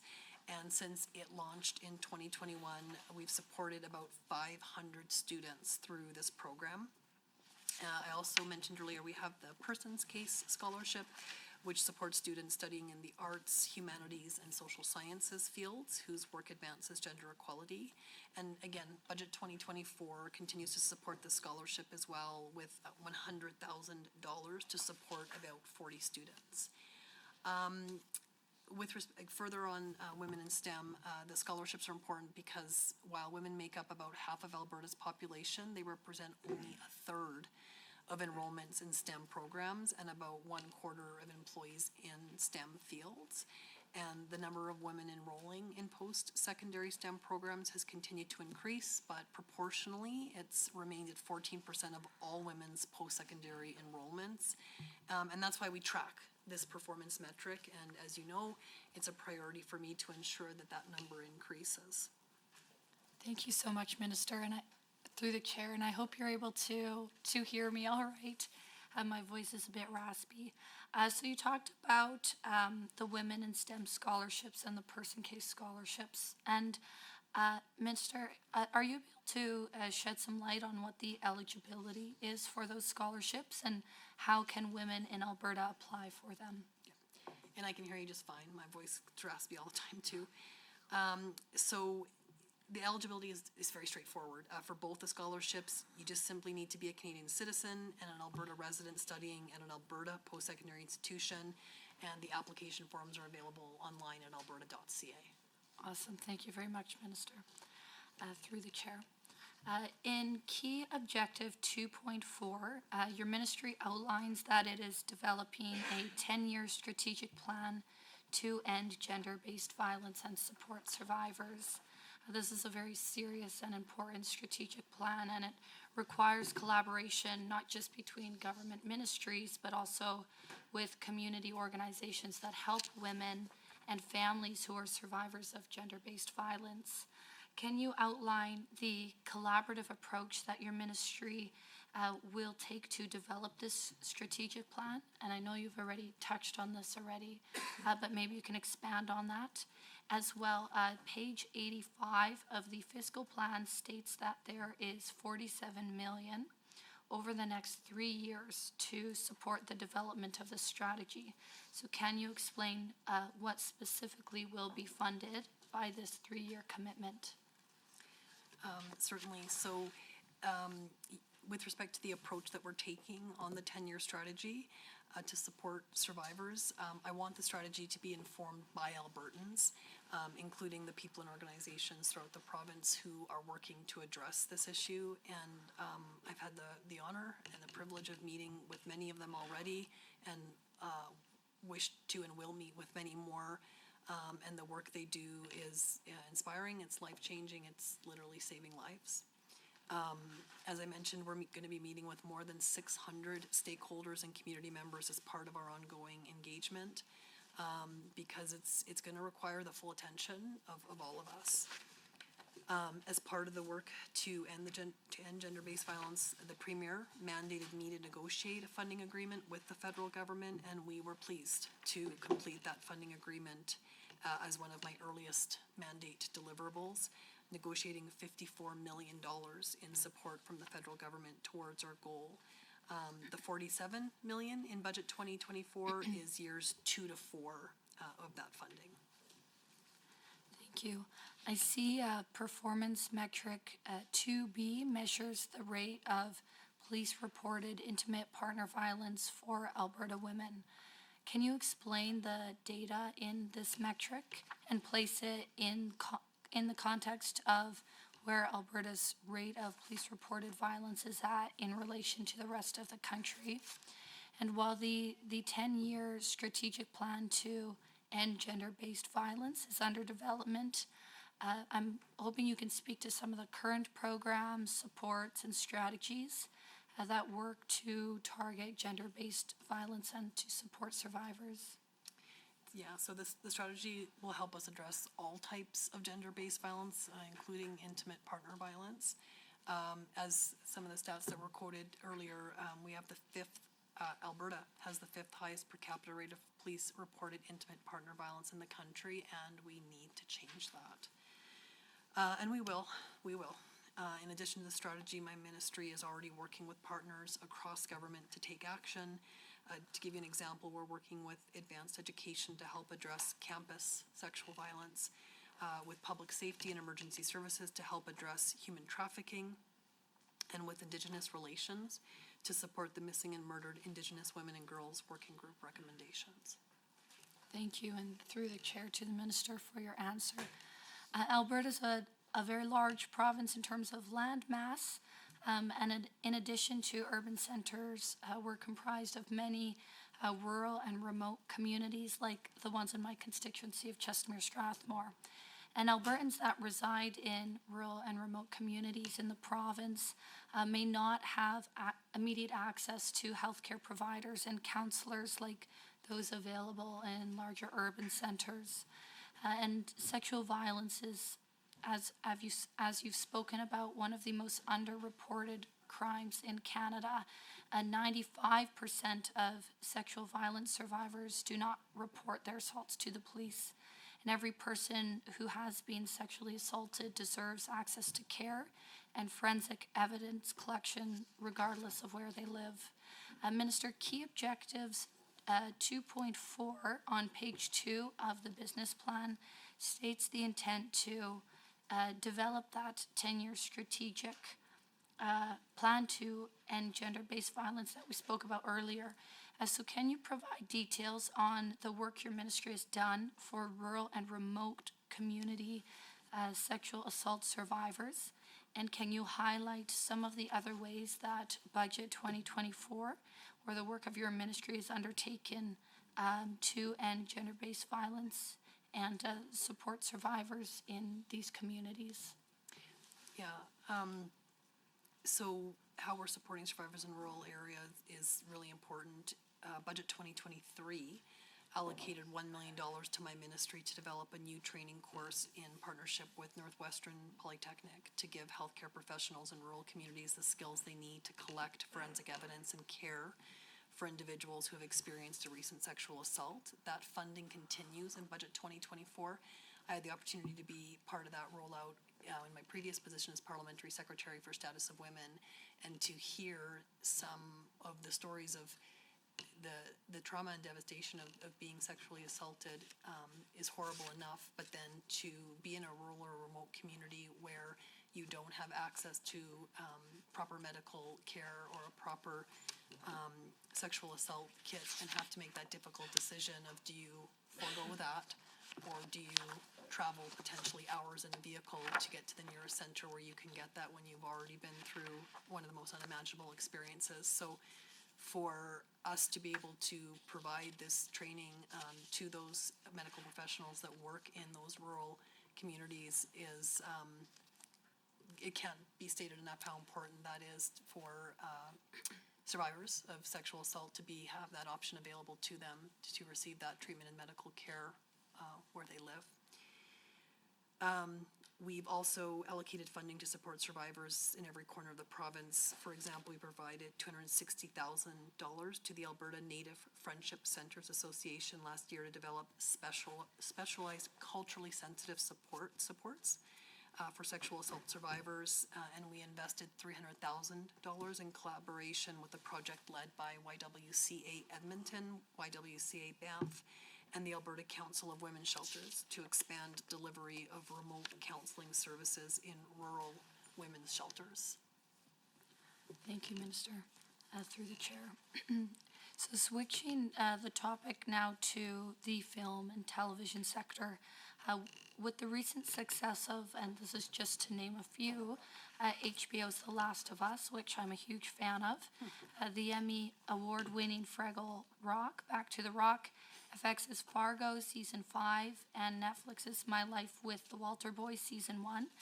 These productions have shown to the world that Alberta is such an incredible destination for filming, a testament that Alberta is capable of successful productions regardless of its production size. And I believe that we won an award for filming locations at the Cannes Film Festival in France recently. So Budget 2024 maintains funding of approximately $16 million to Alberta's cultural industries. So I have a few questions here. I'm hoping you're able to expand on how this funding will support Alberta's cultural industries. Maybe you can also speak to how your ministry is supporting a clearly growing and thriving cultural industry sector, and how does this impact the Alberta economy? Also, under initiative supporting key objectives, the Alberta Made Screen Industries Program is providing $5.4 million, that's up from $1.4 million from last year, to eligible Alberta made film productions in 2024-25. So can you speak to the eligibility of this program, how filmmakers can apply to that, and how this program will attract investment into Alberta's film and television industry? So you're absolutely correct. Film and television production in Alberta is booming. Between 2020 and 2021, volume more than doubled over 2019 from 260 million to 560 million. And in that same period, the number of people working in the industry more than tripled. So amazing for jobs, amazing for economy and diversification of our province's economy. And nearly half of the productions filmed in Alberta happen outside of Edmonton and Calgary. So it's amazing to have those opportunities within our big cities, but that stat speaks volumes for what it does for rural and small towns in every corner of the province. And I'm excited to report that our continued support in Budget 2024, that boom will continue. Within the $16 million allocated to the cultural industries branch in my budget, $8 million is for our Alberta Media Fund grants. And part of this program is the Alberta Made Production Grant, which supports Alberta film and television producers with smaller budget productions. And because a booming industry means we need to help develop the workforce, we added a training and mentorship incentive, which has been received so well, to encourage more on-set training, job shadowing, and mentorship. We also have grants to support our post-production sector, including visual effects and digital animation, and Alberta writers, directors, and producers developing commercial-ready projects. And while the grants my ministry provides support local productions and projects through the Ministry of Jobs, Economy and Trade, we also have the Film and Television Tax Credit, which is available for larger budget productions in Alberta, whether local or from elsewhere, making our province an even more competitive place to do business. And investment in film and television and in all cultural industries creates jobs. According to Statistics Canada, Alberta's cultural industries, including film, television, magazine, books, and music, contribute $2.7 billion to Alberta's economy. And we actually have Mark Ham here, Executive Director of Cultural Industries. I would like to give him an opportunity to supplement my answers, if that's okay.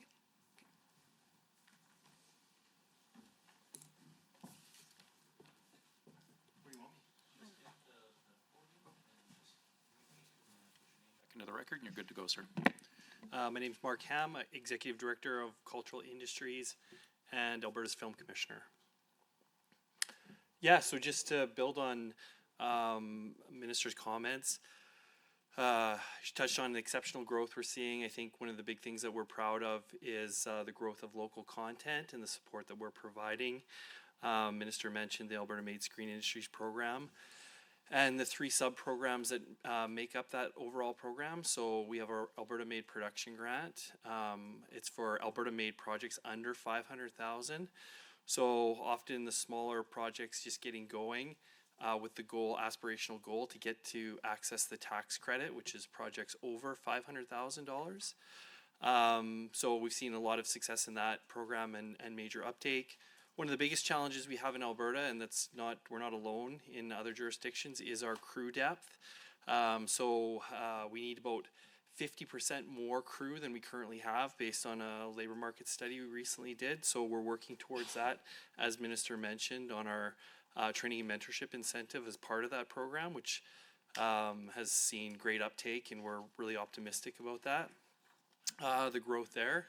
But one of the key features of economic growth and development in the sector is Albertans developing their own IP, so intellectual property. And we're helping and assisting through our Project Script Development Grant. So that's helping writers, producers take their project to the next level. It was a hugely oversubscribed program until additional investment came in. We've added an intake, and we've quadrupled the number of applicants we've approved in this last year, which we're really excited about. And Minister mentioned our post-production grant, which, these are bricks and mortar shops in Alberta, high-tech jobs, hiring local grads. So we're really excited about the growth there too. And I think, just overall, this ecosystem feeds the larger service production sector.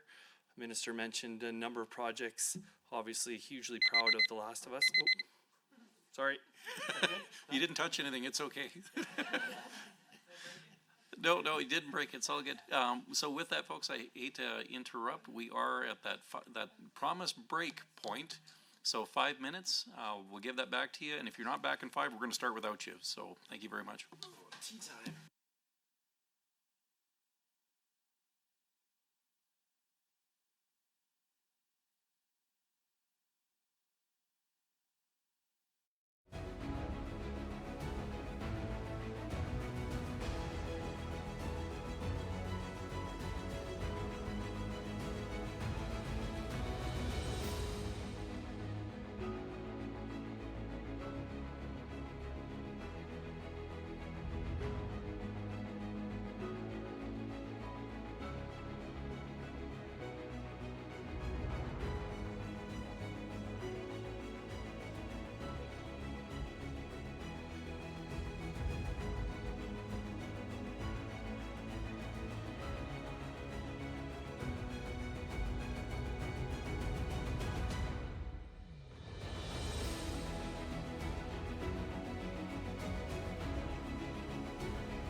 welcome back, and we are over to the lightning round, or the rapid fire round, as some have put it.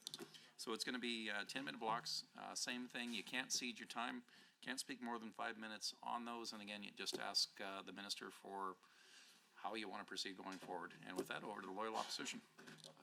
I'm fine to work together.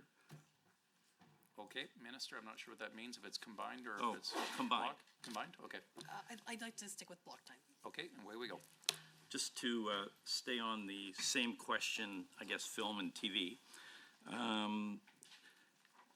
This question relates to the business plan, page 24.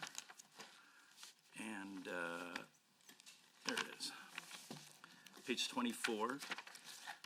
And it says, outcome 1, Alberta's creative and cultural industries, heritage and nonprofit sectors flourish, increasing investment, participation, and growth. Key objective 1.1 also talks about growing Alberta's cultural industries, of which film, TV, and production are part of. Minister, you traveled to Los Angeles from January 10th to 12th of this year. I don't know if it was the Emmys, but it was something in Los Angeles.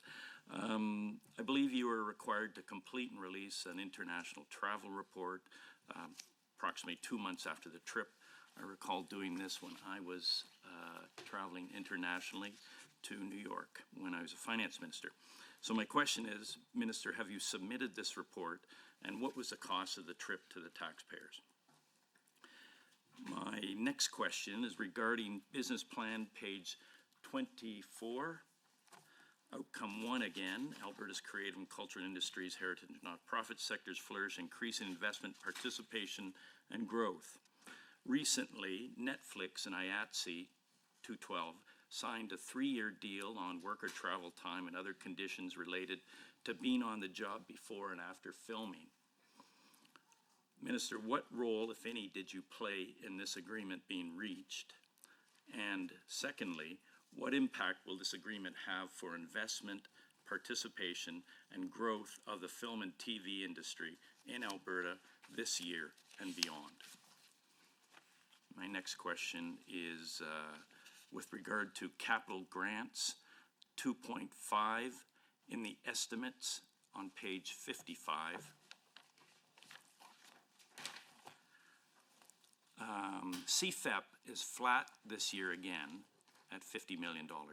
But when you look at the capital plan on page 118 of the fiscal plan, 2024-2027, we see that the last year target for CFEP is only half of the previous amount, and the half of it is $25 million.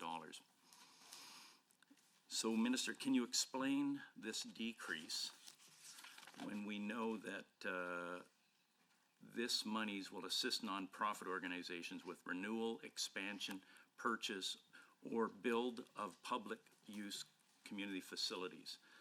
It would seem that continuing to invest in those nonprofits for public use facilities would be a good thing, but I see that the estimate for this year is 50, target for next year is 50, and then it drops to 25, and I just don't understand why that would be. The next question is on page 55 again. 2.6, and that says supports for culture, infrastructure. There's a decrease of approximately 23 million estimated for this year to be invested in nonprofit organizations for the construction of community and cultural facilities. I'm just looking at it here. Support for culture, infrastructure goes from $45 million forecast for this year, or this past year, to $23 million. Minister, why is that drop there? On my next question, 15th question, is on page 55 again, of estimates under capital grants 2.7, investing in Canada infrastructure, community, culture, and recreation.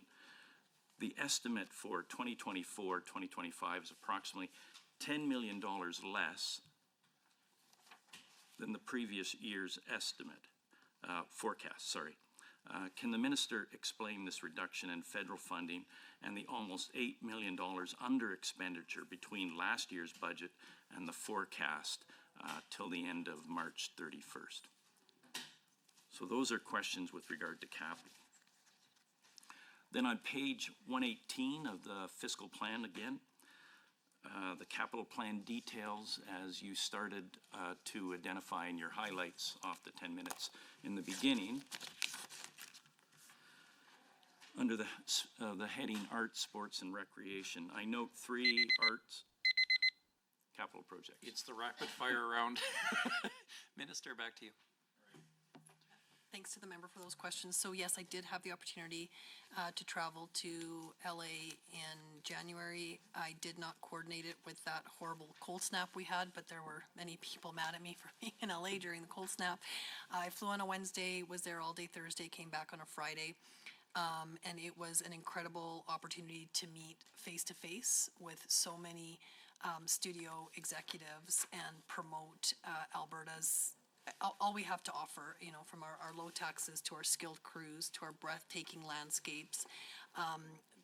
The face-to-face meetings are invaluable, and to have the opportunity to meet with that many people in such a condensed amount of time was incredible. No, I did not attend the Emmys, but on the Thursday that I was there, in partnership with Alberta's film commissions, the Canada Media Fund, and the Canadian Consulate in LA, we had the opportunity to promote Alberta as a top location to Hollywood producers and studio executives at a pre-Emmy event on January 11th, and also had some one-on-one meetings, met with a HBO studio executive who talked about things like our film and television tax credit, which is through Jobs, Economy, and Trade, but what an absolute game changer that has been and how it's put us in the major leagues. And it's just an opportunity to promote not only all we have to offer, but everything the film and television industry does to diversify our economy, what it means for jobs and investment, what it means for the boost of tourism. And the statistic that I quoted before, for every $1 of government support towards a production, the industry generates $4 of investment back into the province. Just an incredible ROI. And productions like The Last of Us, Prey, My Life with the Walter Boys, Heartland, what that does again for jobs, economy, investment, but for tourism as well is quite incredible. Trip cost, the event costs were shared between the Canadian Consulate, Edmonton Screen Industries Office, Calgary Economic Development, and the Canada Media Fund. Alberta invested $18,000 to support the event. Mission expenses are posted on the travel and expense disclosure page on alberta.ca. The total cost of travel was $7,500. To touch on the member's question around the Netflix and IATSE 212 agreement. So it's a 3-year agreement with IATSE 212, which is a Calgary union, after months of negotiation. And it's great news. It brings stability to productions and motion picture crews in the region, and it suggests, or is a strong signal, that Netflix is looking to bring more productions to Alberta. Netflix plans to spend as much as $17 billion on content this year, and we're excited to welcome some of that spending into Calgary. And the agreement is a great example of, again, the industry's growing confidence in Alberta as a filming destination of choice. This is the first of its kind deal that Netflix has signed with any Canadian union. It's a mutually beneficial agreement. It takes effect immediately. It's in force until 2027, and the agreement secures things that are unique to Calgary, like travel time and overtime structures for working in remote locations, solving a lot of issues that both sides wanted to address. With respect to the members' questions around cultural infrastructure. Support for cultural infrastructure's budget varies significantly from year to year as a government completes funding commitments for previously announced projects, while other projects are added. Cash flows are managed based on project requirements. To give an example, Budget 2024 awarded Arts Commons in Calgary $103 million over 7 years. And Windspear Phase 3 was awarded $12.8 million for 3 years, starting next year. So the total amount for projects included in 2024-25 is only 0.6 million, but over the span of the projects, amount to over $115 million in new funding. So, with respect to CFEP, the question around the Community Facilities Enhancement Program funding, Budget 2023 provided a 3-year strategic investment in community infrastructure to stimulate job creation, and as part of our commitment, to stimulate job creation. I apologize, Minister, your time is up. It's over to the Government Caucus. MLA Sear, you've caught my eye. Same rules of engagement, you'll have to ask, blah, blah, blah, we're into it. Away you go. Minister, through the chair, would you be okay with going back and forth? Yes. Okay, thank you, Minister. Minister, I'd like to start off with the fact that we had a welcome announcement in my constituency. One of them was a $2 million grant from the Minister Nixon for one of our local women's shelters, the Stepping Stone Women's Shelter. And I'll tell you that for my local area, clearly this was a huge help for helping women that are dealing with the violence within the Bonnyville-Cold Lake St. Paul region. This announcement really is adding a 50,000 square foot 4-story building. And we're looking at 63 emergency shelter beds and you know, another 12 second stage beds. Like this is something that I can see that our government is really moving forward and making that commitment that we need to show that women in my area can be protected. I was hope that they're hoping to have that construction done by the end of 2024. And it would be great if, when they're done, if you'd consider an invitation to come up and see that women's shelter, because this is something that I believe is a real move forward, at least for the Northeast region, Minister. Now, moving on to my French language questions here. I had the privilege to participate in the Cabana Sucre in Bonnyville. This is put on by the Bonnyville-Cold Lake CFA. Yenny Lopez is the president. Christine St. Laurent is the regional director. And you know, when it comes to our local French speaking residents, we're one of the larger French-based residents in all of Alberta, up in my area.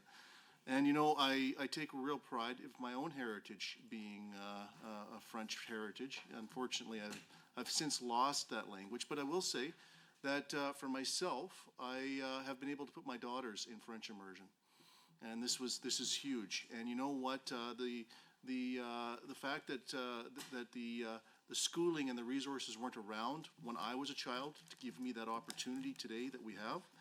And this really gets into the crux of it, Minister, through the chair.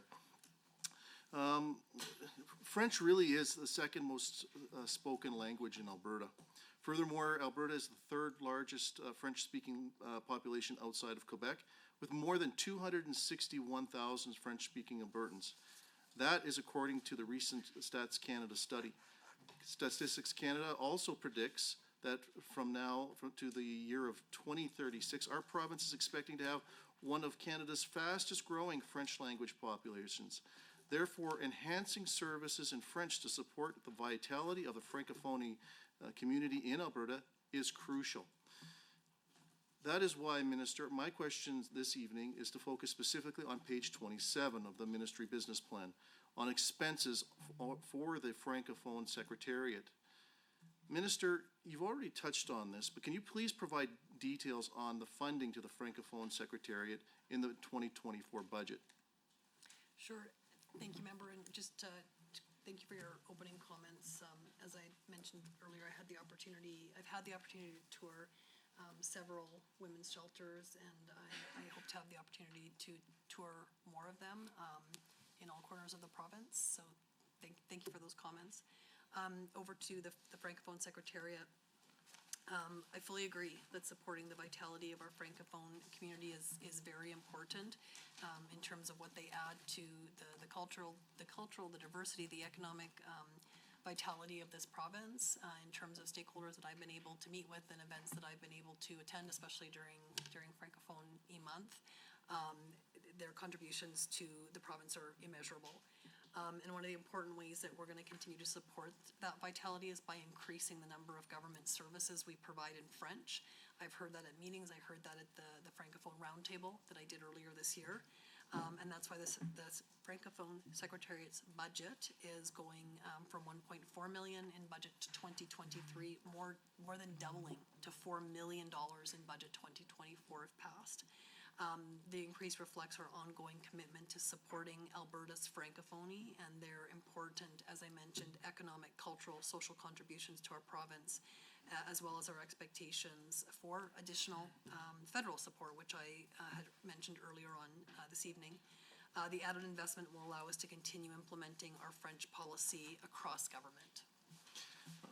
Thank you for that, Minister. That is a very thorough description of what the Secretariat is doing right now, and yourself and how you're enacting that. You answered my second question, but my third question here is, Minister, what other ministries is your team working with, and what are some of the tangible examples of the Secretariat's impact on Franco-Albertans' lives? Yeah, so I'm very proud that we've made substantial progress over the last few years in implementing the French policy and adding more government services for French-speaking Albertans.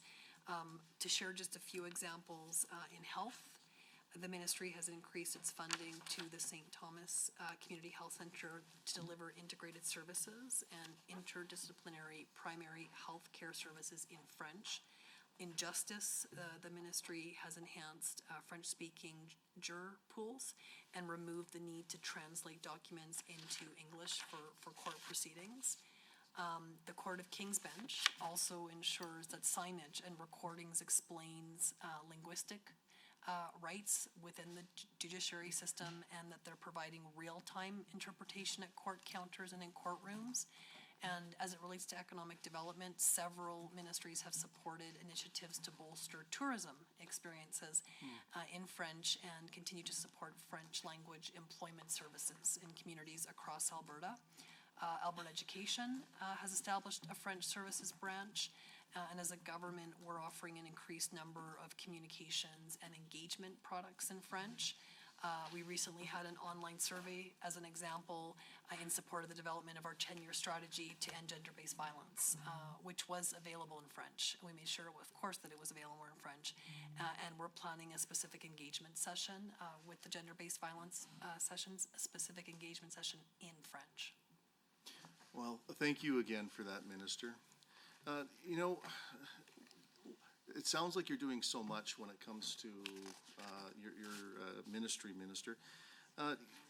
One of the important parts that, especially for my community, is that key objective 1.5, page 24 of the business plan, and I'm going to quote this: standing up for Albertans by advocating for equitable federal funding for our Alberta arts, culture, and heritage sector, increased federal funding for the provision of government services and programs in French. Now, I know that my colleagues across have touched on this, but I was wondering if you could be more specific on what it is that you're doing, advocating on our behalf with the federal government. So you were saying that you're advocating to the federal government.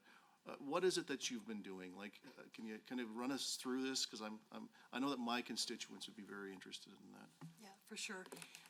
So to implement Alberta's French policy to its full potential, we absolutely need the federal government to provide Franco-Albertans with their fair share of federal support through our bilateral cost-sharing funding agreement for services in French. And I can assure you that after not years, decades of unfair federal funding, that I am advocating strongly for increased investment as part of ongoing negotiations.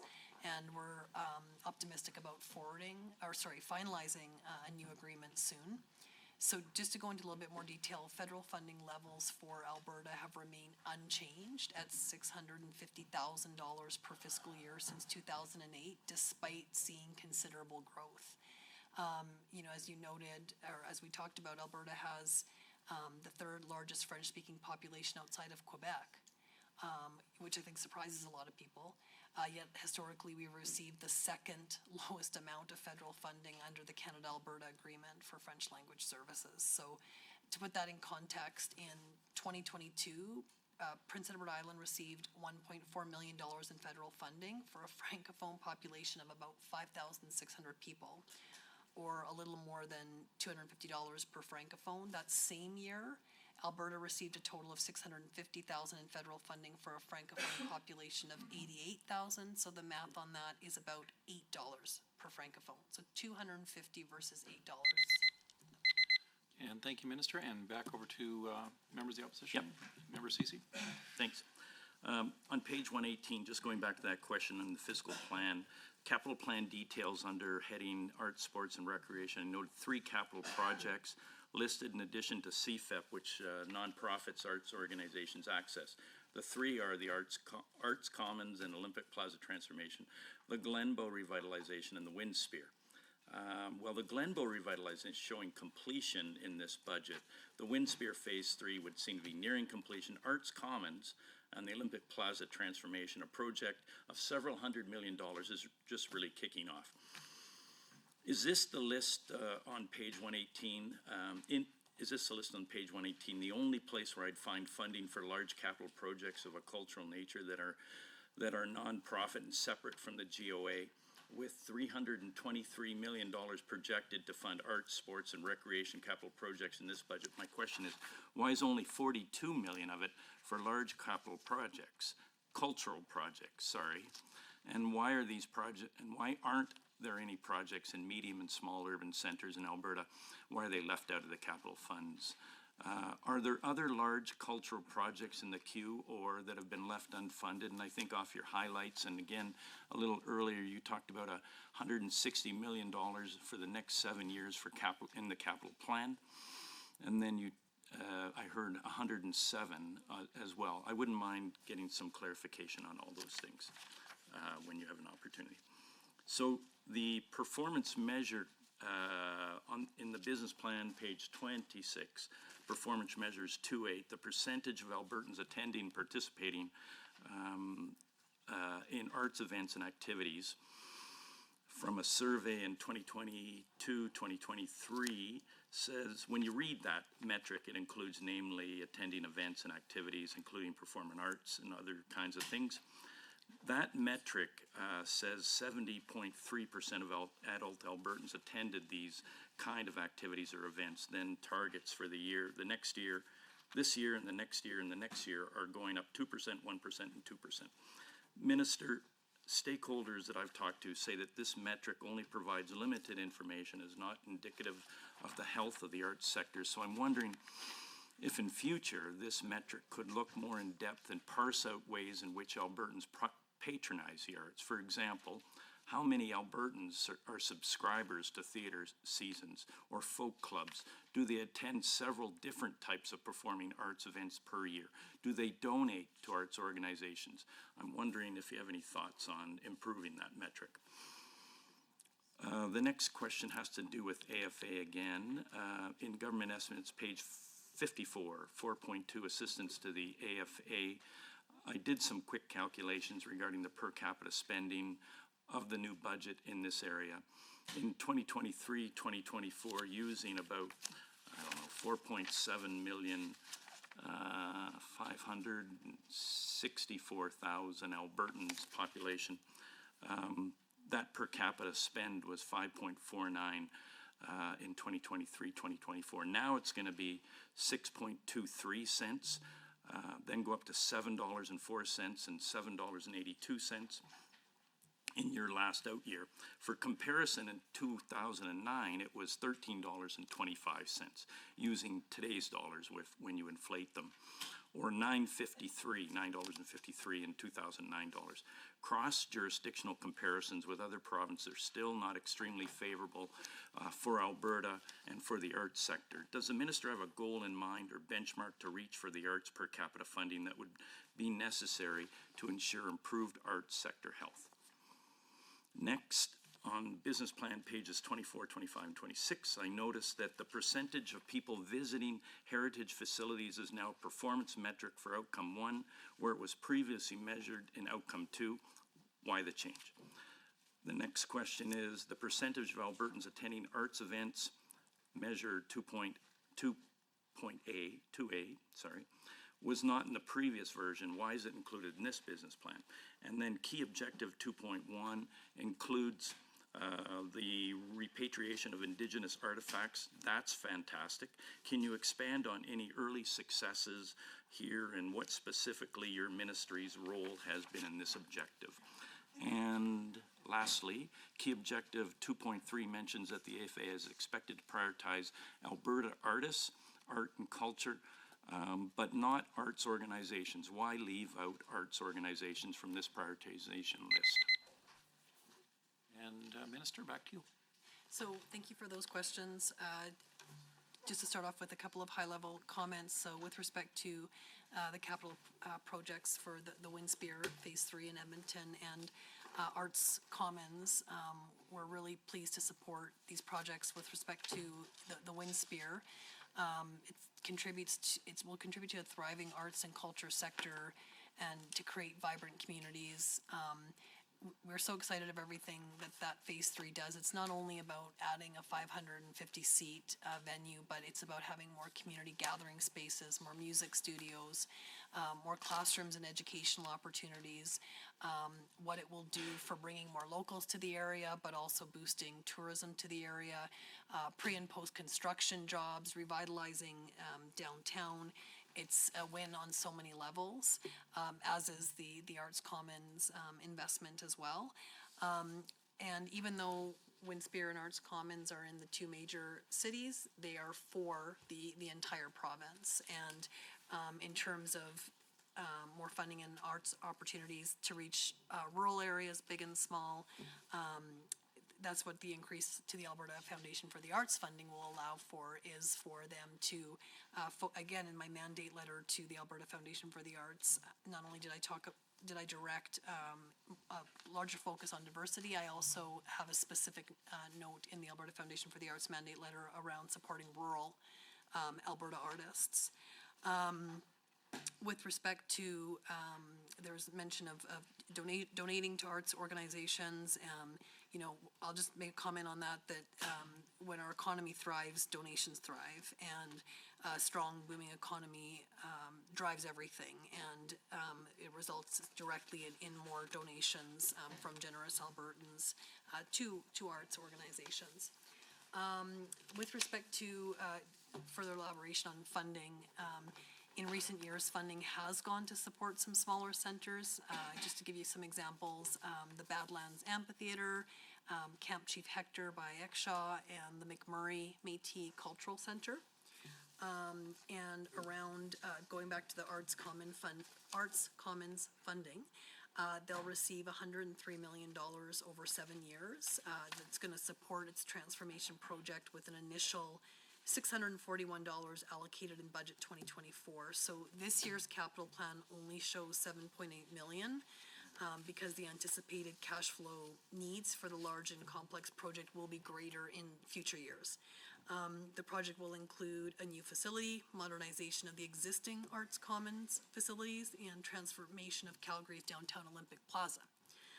The total cost of the project is currently estimated at $660 million, and it's anticipated to create more than 3,400 full-time construction jobs.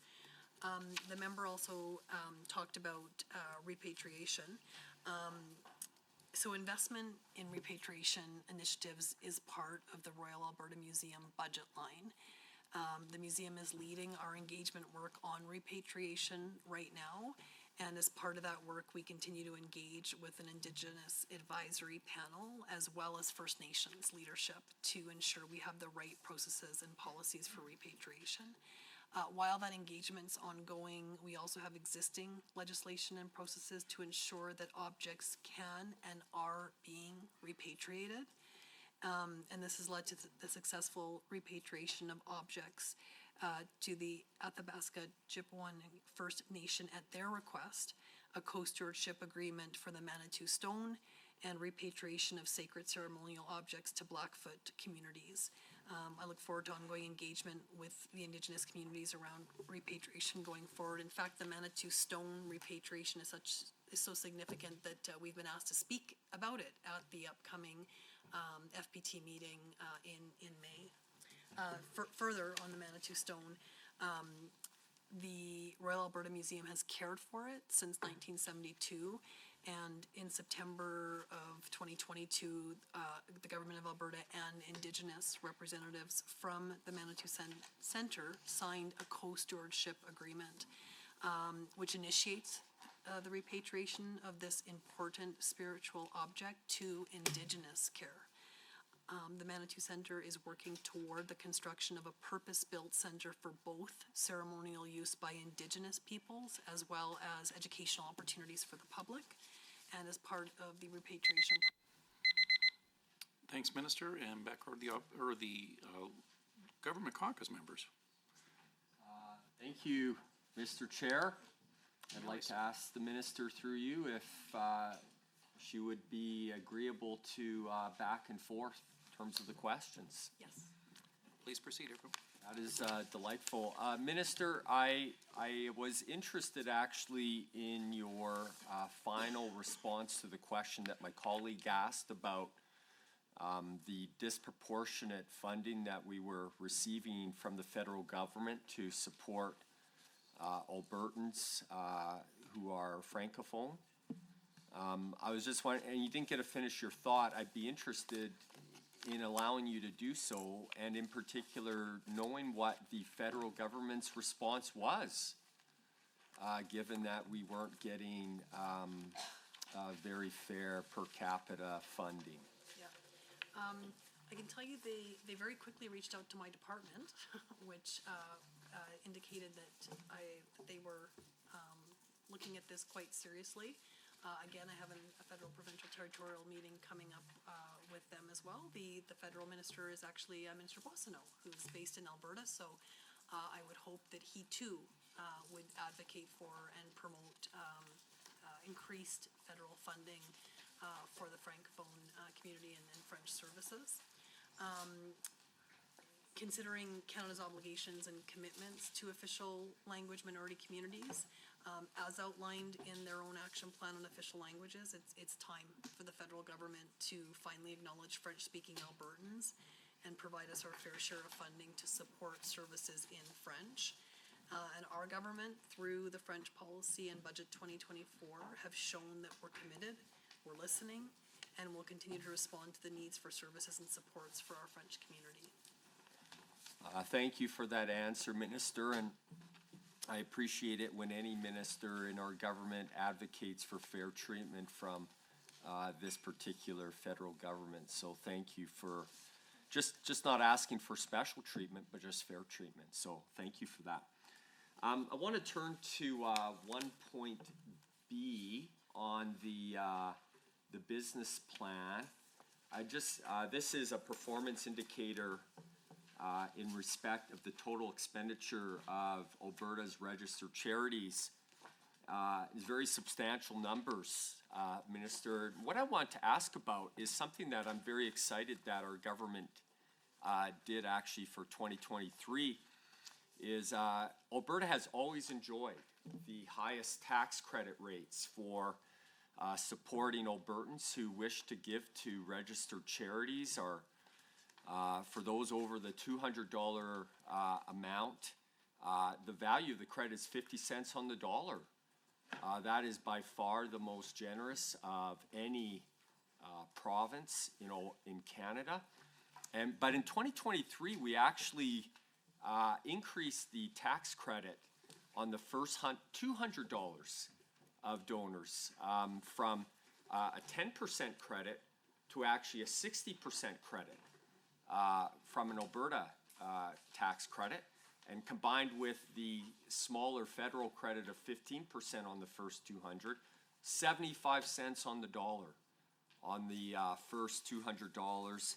That means, for example, if a lower income Alberta or more modest means may have wanted to make a $100 donation to a registered charity of his or her choice, they would have got a tax credit valued at $75 back on their $100 charitable donation. So my question is, in respect of this performance indicator, I know we've only got to 2021 so far in terms of the available statistics, but given that Alberta's very competitive environment in terms of supporting charitable giving in Alberta, highest per capita in Canada, I'm just wondering, do you see this number going up, especially with the change that we did in 2023, supporting perhaps Albertans, all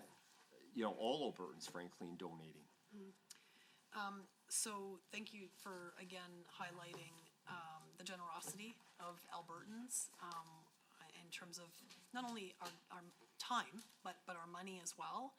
And further to what I said before, a large part of that is a booming economy and well-paying jobs that allow us to be so generous and add to what is so unique and incredible about Alberta. It's hard work, entrepreneurship, courage, bravery, and incredible community involvement. And that we're humble and quiet about it. I mean, I'm writing about it because it's true of what we do, but that's what adds to our unique culture is we do it and we don't expect attention for it. We give, and that's what makes me so proud to be an Albertan. Some of your specific questions around the tax questions might be best for me to direct you to Minister Horner, or I could follow up with more information for you on that. But I would, if I could just talk a little bit about our Crowdfunding Alberta program that we have.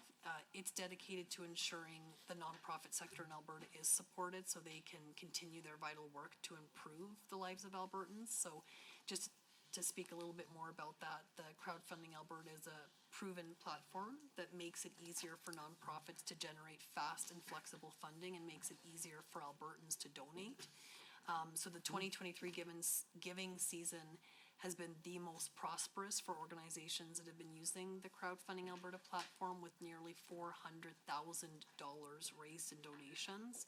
And additionally, some of the changes made in 2023 make it easier for nonprofits to unlock the match funding, with Alberta's government now matching 50% of funds raised by an eligible campaign up to $5,000.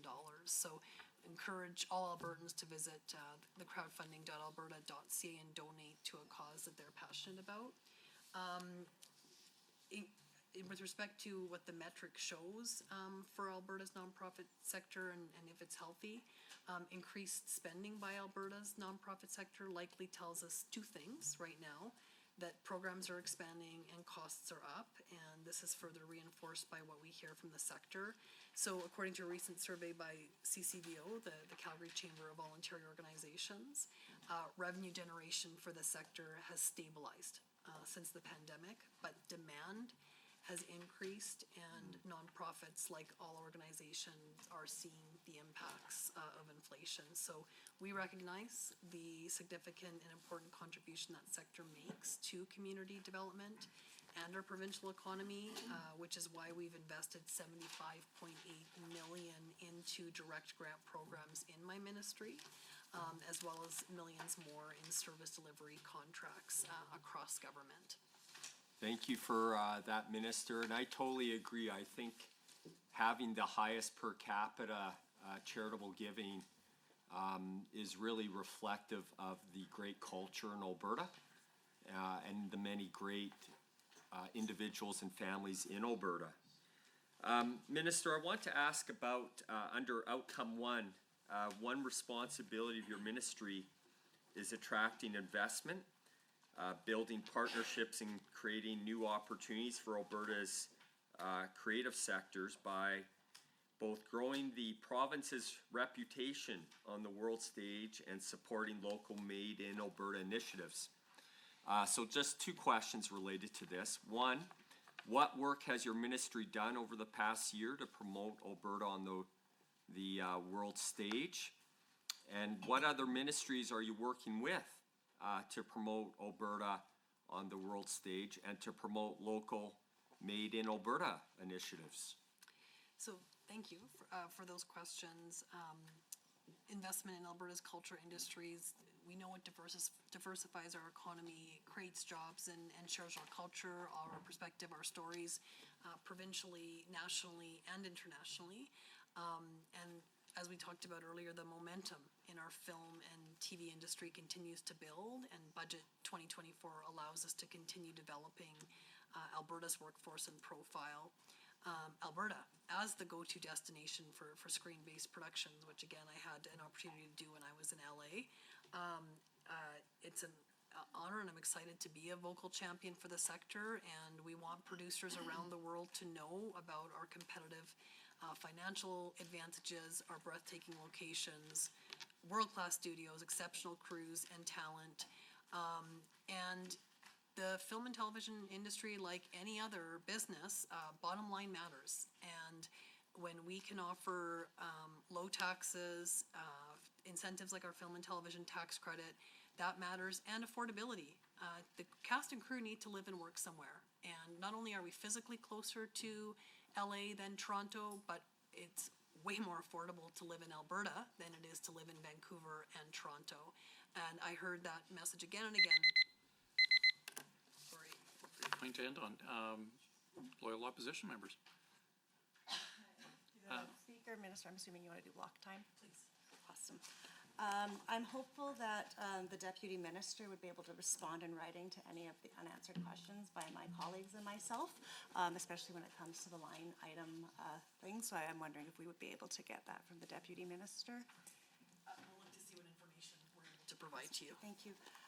The business plan on page 24 repeatedly mentions STEM, not STEAM, which seems odd for the arts and culture and status of women ministry. The arts and humanities are critical to creativity and serve science, technology, engineering, and mathematics. So we were wondering why we are leaving arts out of the equation there. And now I'm going to go all over the place because I'm going back to the original stuff. I'm just wondering if we could get a breakdown on the 19 million that it's now gone up from 6 million for the status of women designation. Under the line items, we'd like to know where we could find the line item for the gender-based violence, as well as I heard about the advanced ed in the public with human trafficking, but if we could get your line items for the gender-based through the National Action Plan, that would be great. I'm wondering what you are doing to encourage funding for the women's shelters, for staffing who are predominantly women in those wages. It would help with their turnover, to not have the turnover, because it is quite emotional. I think it's great that there was funding going into training in medical, but I'm wondering what we're doing to actually continue that funding so women will stay in those jobs.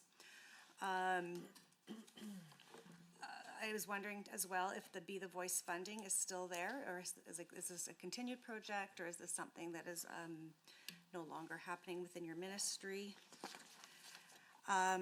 I loved that you did the United Way period poverty, and I'm also curious to know if you are still doing the menstrual health stuff, or if that was just a project thing, or if you are still doing the United period poverty. I love that you did do that. And sorry, I'm just trying to make sure I get through I've got 2 minutes still. As I'm hoping for a breakdown of the funding again for the advanced ed for campus sexual violence, the safety for human trafficking, the Indigenous relations to support the missing and murdered Indigenous women and girls, justice for provincial court sexual assault awareness training, seniors community service, social services to help with the elder abuse. If I could get line items on that, that would be great.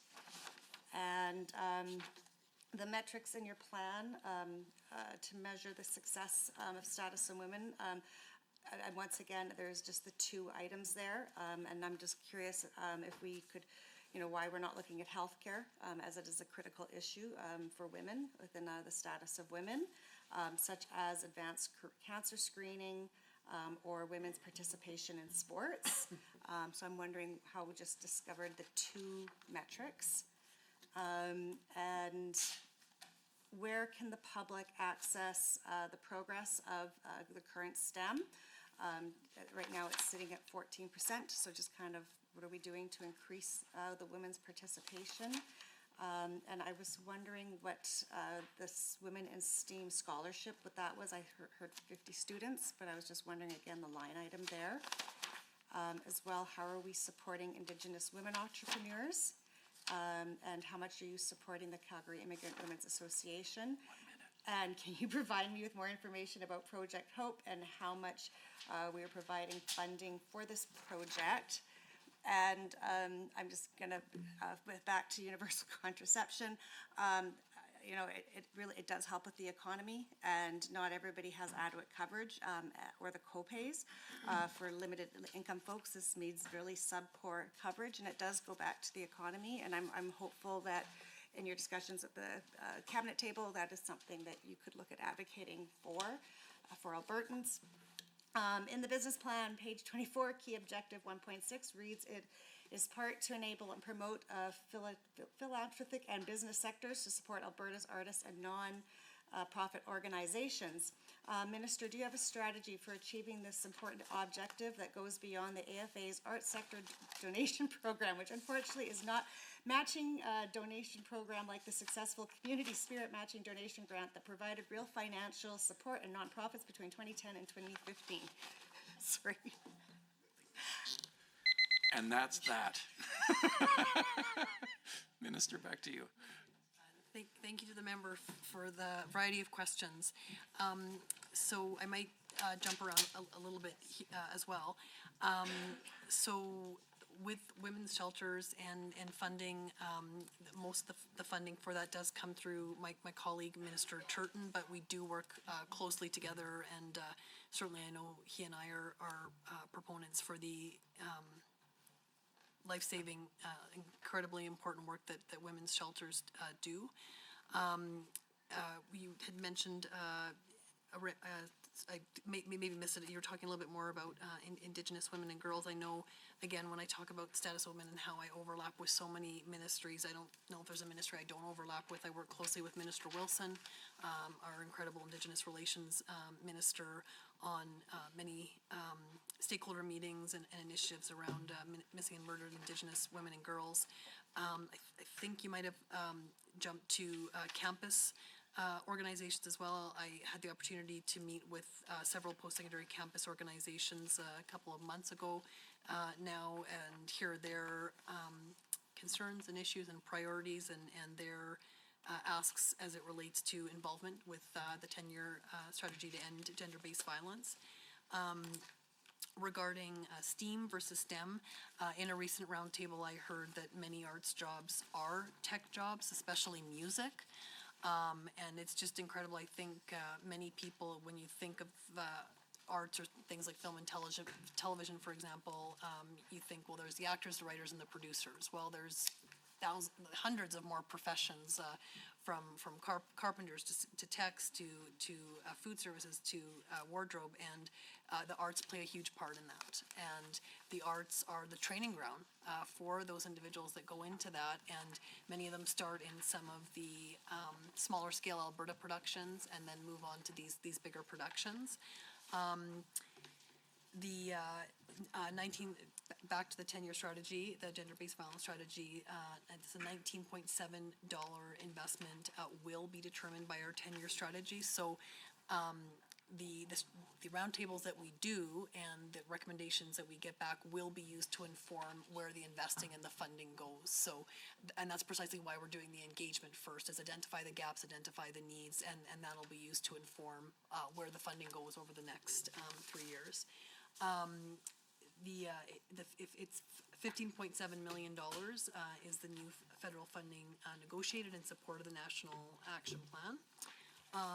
We're reviewing the period poverty project and look forward to additional programming in the future, so stay tuned on that. Some of the other line items you had mentioned that I think we're still pulling together here. Wanted to touch a little bit more on if we want to talk about women's economic participation. You raised some more good questions there. We want to make sure that Alberta women do have access to good quality jobs and can succeed in fulfilling careers in that's crucial to the success of our province. So when I had the roundtable earlier this year, several organizations focused on improving women's economic participation, including Women Building Futures, Norquest College, Black Canadian Women in Action, Calgary Immigrant Women's Association, Women in Film and Television Alberta, and Elevate Aviation.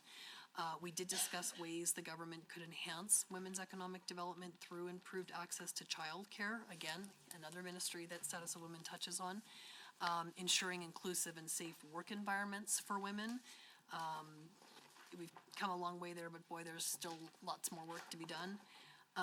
Ensuring that there's education opportunities for women returning to the workforce and how we can support BIPOC women entrepreneurs. That came up quite a bit in the Women's Roundtable, the added layers and challenges that they face. One of the ways that we're helping to reduce the pay gap is by supporting women pursuing high-paying careers in fields where they're underrepresented. So I go back to, again, that's why things like our Women in STEM and Persons Case scholarships are so important. That's why our continued work with Women Building Futures is important. And through funding of organizations such as the Calgary YMCA to support women's employment in early child care development sector. Again, Calgary Immigrant Women's Association to help immigrant women start or grow careers as certified early child care educators. And of course, we also recognize that child care is essential to closing the wage gap for women in Alberta. Back to members of the Government Caucus. MLA Wright. Thank you, Mr. Chair. And Minister, would you be open to back and forth? Yes. Thank you, Mr. Chair, and through you to the Minister. Minister, previous to my time as an elected official, I was fortunate enough to sit on a number of local community boards. I served as president for a long-standing Medicinet Community Festival, which was able to showcase some of the great musical talent from across Alberta, including the award-winning group Nice Horse, based out of Calgary. Under performance metric 2A of the business plan, around 70% of adult Albertans attended art activities or events through 2022 and 2023. Given that this data in this metric includes attendance of events and activities, including performing arts, community art festivals, fairs, and other cultural performances and events, and visual art events and galleries and studios and art exhibits, literary events, and attending art talks or lectures. How is this data tracked throughout the year, given the breadth and variety of events and the variety of attendance at each event? And why is it that we're only tracking adult attendance and not youth and children attendance? And that given your target is over the next 3 years to show an average increase of about 2%, what specific measures will your ministry take to boost attendance at these events? So thank you for those questions. And I think, didn't Nice Horse perform at Alberta Day? Yeah, at Heritage Park in Calgary, and they brought the tent, they were amazing. They were fantastic. Sorry, I had more questions, but we'll talk about Nice Horse later. So back to your questions. We're using several metrics in our business plan, including Statistics Canada data and our own annual survey of Albertans. And when we refer to the GDP of Alberta's creative and cultural industries, we're including in that film and television, music and our publishing sector, which includes both books and magazines. And data for our performance metrics about attendance at arts activities or events. We collect this as an annual survey conducted by my ministries. So we hire a vendor for this who uses online and telephone surveys to collect the information. And the data gives us a sense of how many Albertans are participating in our rich and diverse arts experiences. The numbers also serve as targets to gauge how we're doing in continually improving the accessibility of arts to all Albertans. Also, you were asking about performance measures as it relates to heritage site visitation. This data is also collected through the annual survey of Albertans. We use that instead of just our own attendance numbers to make sure that we're reflecting attendance at all the sites our province has to offer, not just those operated by my ministry. Of course, we do track attendance at our sites as well, and 2023 brought record levels of attendance to sites as Albertans and tourists alike flocked back to our facilities. And with respect to your other question, additional investment in budget 2024 will ensure we continue to see those high levels of attendance while also maintaining museums and historic sites as affordable, family-friendly, and educational destinations. I'm excited, I mentioned before, the Angkor exhibit at the RAM will hopefully bring in lots of people to the RAM, especially if they've not been there before. And going back to Alberta Day at Heritage Park, that was a great location for us to choose because Heritage Park allowed free admission that day. So literally thousands and thousands of people that hadn't been there before had the opportunity to experience it. So thanks for those questions. No worries. And Mr. Chair, through you back to the minister.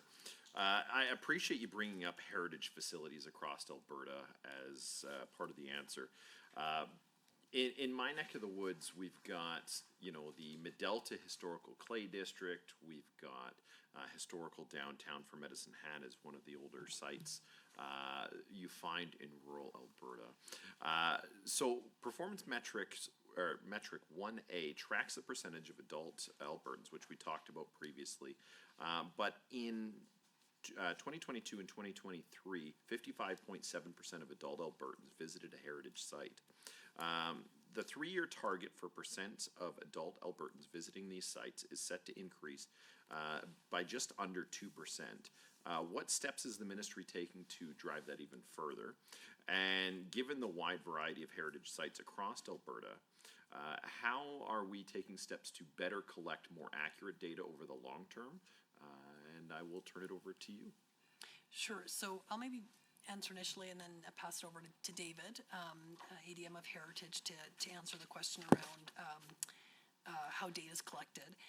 But to go back to your initial question, our government takes our responsibility as stewards of our collective history very seriously, and that's why we operate or oversee 20 provincially owned historic sites, museums, and archives where we can care for millions, literally millions of important artifacts. In budget, funding for our heritage sites is increasing by $2.2 million, which is mainly driven by projected revenue increases we expected to see, and sites like the Royal Alberta Museum and the Royal Tyrrell Museum are among the most visited. As we recover from the pandemic, it's clear that more Albertans want to visit those sites. David, can I hand it over to you to speak a little bit more about, with respect to the wide array of heritage sites and facilities, how is the data collected? Sure, we collect data a variety of ways, physical visitation in certain age categories, adult, youth, senior, because that tells us what programs we should plan for the future.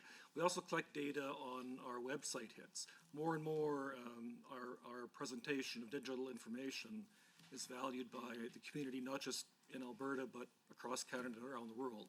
So again, we collect that data to teach us what we should do better for the future. Thank you, Minister and Mr. Link.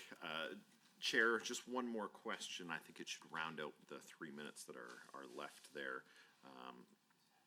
So as I mentioned, I have sat on a number of community boards. I've had both the blessing and the curse of having to revive a society. And, you know, nonprofit sector plays such a huge role in our lives and the lives of everyday Albertans. We've heard that nonprofit sectors have been struggling with promoting volunteerism, cost of living issues, and attracting and retaining staff to doing the important work. We know that for not-for-profit organizations, they play such a huge role across our province, and especially considering the many disadvantaged individuals they serve. In your ministry's business plan, outcome 2 is for all Albertans to have the opportunity to enjoy and benefit from a vibrant, inclusive, and active communities that enrich their lives. Minister, can you tell us how you're working to ensure that these nonprofits are continuing to operate and play roles in building vibrant, inclusive, and active communities? So I've spoken about some of the financial supports, including operating grants, project grants, capital grants, and crowdfunding. And my ministry alone will invest almost $130 million through budget 2024 to continue the invaluable work of the nonprofit sector to support families and communities. Our ministry also offers a wealth of educational resources for nonprofit organizations, including a new online tool to make it easier to navigate government programs and services. We want these organizations to spend more of their time doing the community work, not trying to find resources and forms and how to fill them out. We're also going to continue to encourage Albertans to get involved by sharing their inspiring stories of the province's amazing volunteers through the recognition programs that we have, like the Stars of Alberta Volunteer Awards and the Northern Lights Volunteer Recognition Program.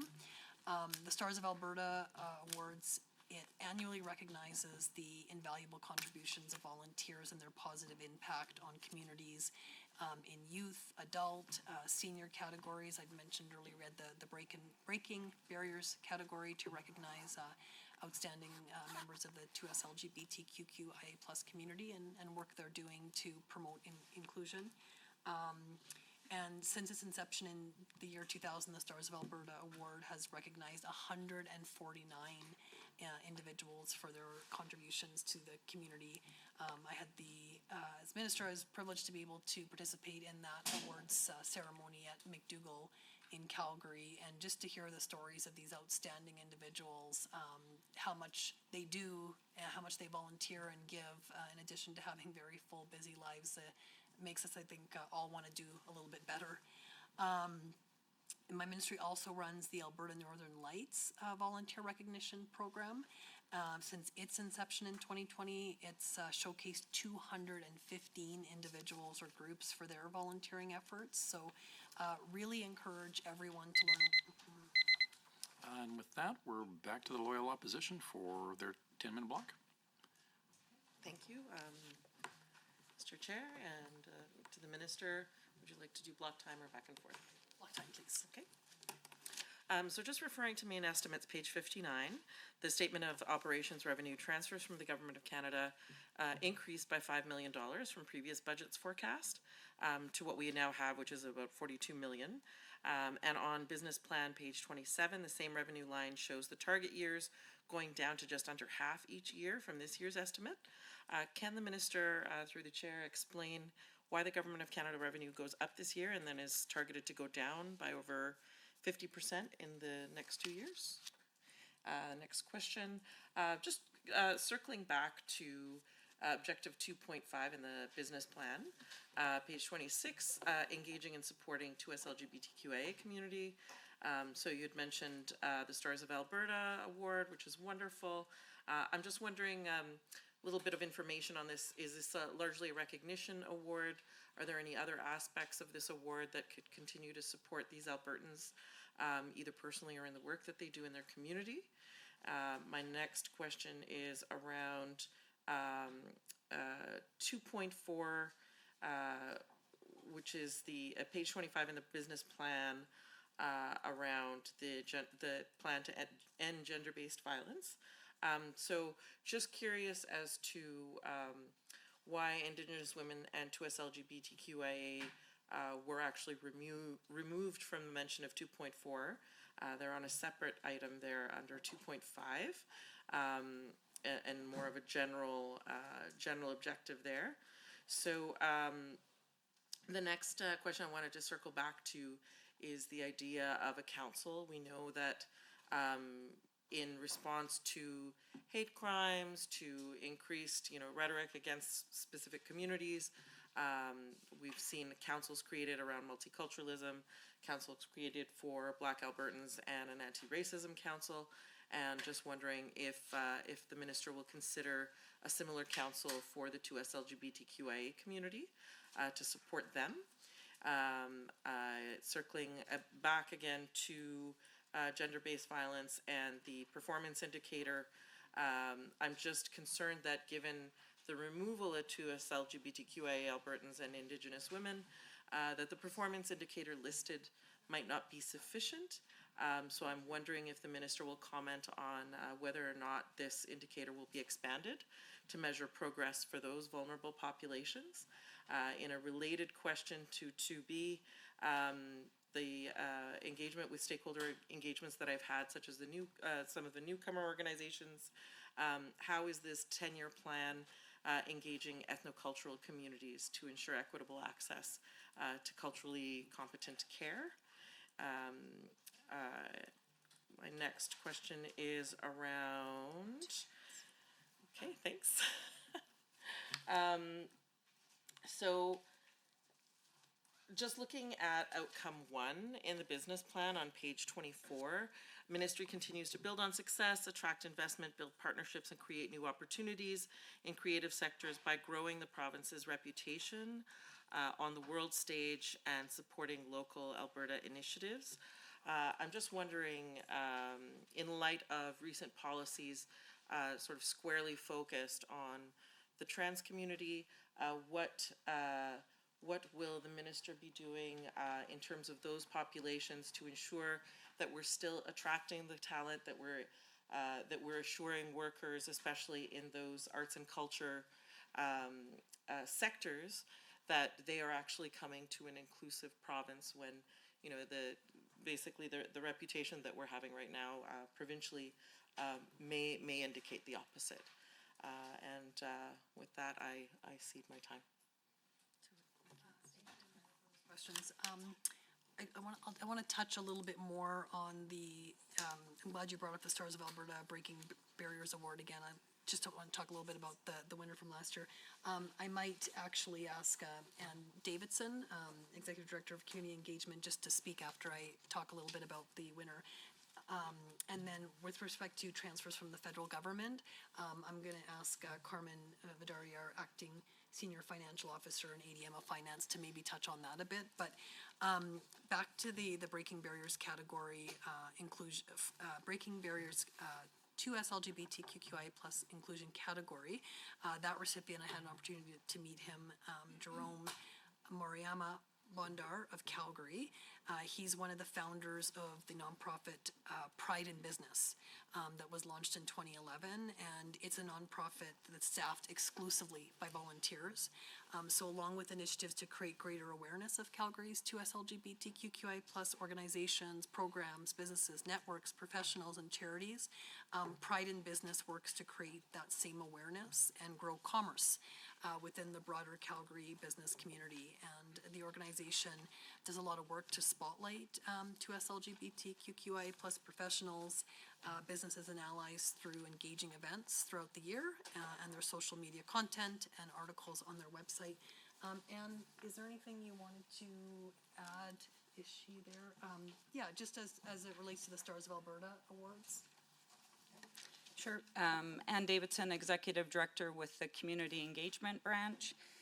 So Stars of Alberta, the Alberta government has been proudly supporting the recognition of our outstanding volunteers each year. It was established in 2000, and it has recognized 149 individuals.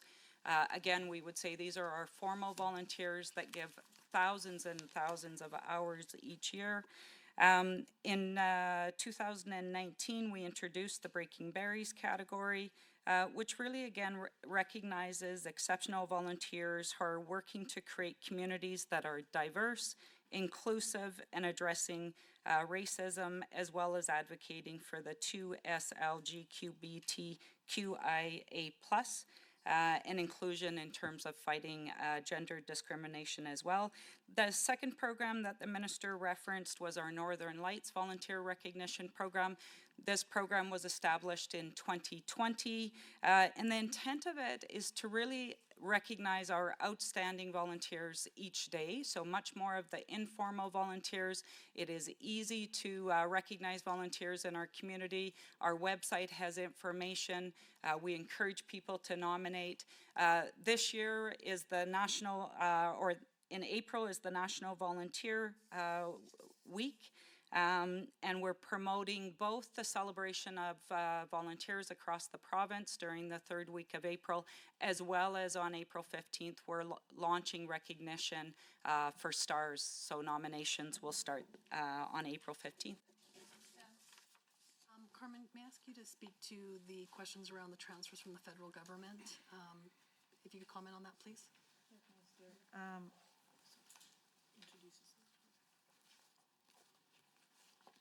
So for the transfers from the Government of Canada, basically that line item and the way it shows in the Statement of Operations in page 27 of our business plan.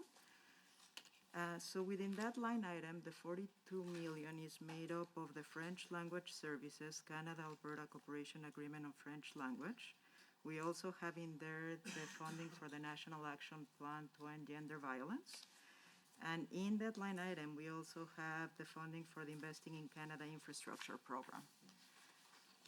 Now, the line that is declining in the future years is the one that's related to the Investing in Canada Infrastructure Program, because as the program has concluded, the federal government is not awarding more money under that program, and the ministry is finishing paying off the remaining construction claims. Thank you, Carmen. Wanting to touch on some of the performance measures. The performance metrics we know are an important component of our accountability requirements, and we take the credibility of these metrics seriously and continue to develop better measures. Some of the potential new performance metrics are considered on an ongoing basis as part of developing the ministry's business plan. And according to government standards, considerable research and analysis. Almost. Over to members of the Government Caucus. Amélie Dijon. Thank you, Chair, and through the Chair to the Minister, did you want to have shared or block time? We can go back and forth. Sounds good, thank you. Minister, the 2024 capital plan allocates $7.8 million over 3 years to support the Arts Commons and the Olympic Plaza Transformation Project in Calgary. You've already spoken previously this evening about the Arts Commons, but I'm hoping you can just expand on the scope of the transformation project and how this funding will help. And also, given the historic significance of Calgary's Olympic Plaza and the 1988 Olympic Winter Games, how will your ministry collaborate with others on this project to ensure that any elements of historic significance at the site will be preserved? So, as it relates to jobs, we're also creating jobs with our investment in arts infrastructure. As an example, the Arts Commons project will create more than 3,450 full-time construction jobs and have an overall economic impact of $424 million in GDP. And again, what it's going to do for revitalization of downtown Calgary, economic benefits, tourism, first and foremost, most importantly, promoting the amazing arts and culture that Calgary has to offer, and showcasing that to people within Calgary, within Alberta, within Canada, and internationally.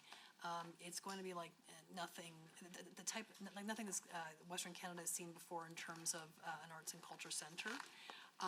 And of course, we'll work with Arts Commons to ensure that the plaza retains the character and appeal it held for the 1988 Calgary Olympics. I'm sure many of us in this room have fond memories of those Olympics, and some might have not been born at that time, but I was. And I remember being at Olympic Plaza and watching the medal ceremonies as a 13-year-old, 14-year-old, and that's something that we want to make sure we preserve for future generations as well. Thank you very much. Through the Chair to the Minister, I don't recall exactly those Olympics in my lifetime, but it's It was pretty cool. But, but it's great work that you and your team are doing, Minister. Thank you for that. I'm looking at performance metric 1.C of the business plan that outlines the gross domestic product of Alberta's creative and cultural industries, measuring the economic contributions of this sector. Given that in 2021, the most recent year tracked, the GDP of the creative and cultural industries was around $5 billion. Minister, can you explain how this data was tracked and measured, and what businesses make up the creative and cultural industries? And do you have any further data that is not yet released that shows any indicators of the GDP of Alberta's creative and cultural industries in 2022? So I'll maybe ask David Link to comment a little bit in terms of some of our creative and cultural industries. I mean, it's amazing, everything from book publishers to magazine cultures to film and television. We use several metrics in our business plan, including Statistics Canada data and our own annual surveys. David, can I ask you to provide a little bit more? I don't know. Okay, that's okay. Actually, I'm going to pass it back to Mr. Mark Howe to maybe provide a little bit more information on cultural industries.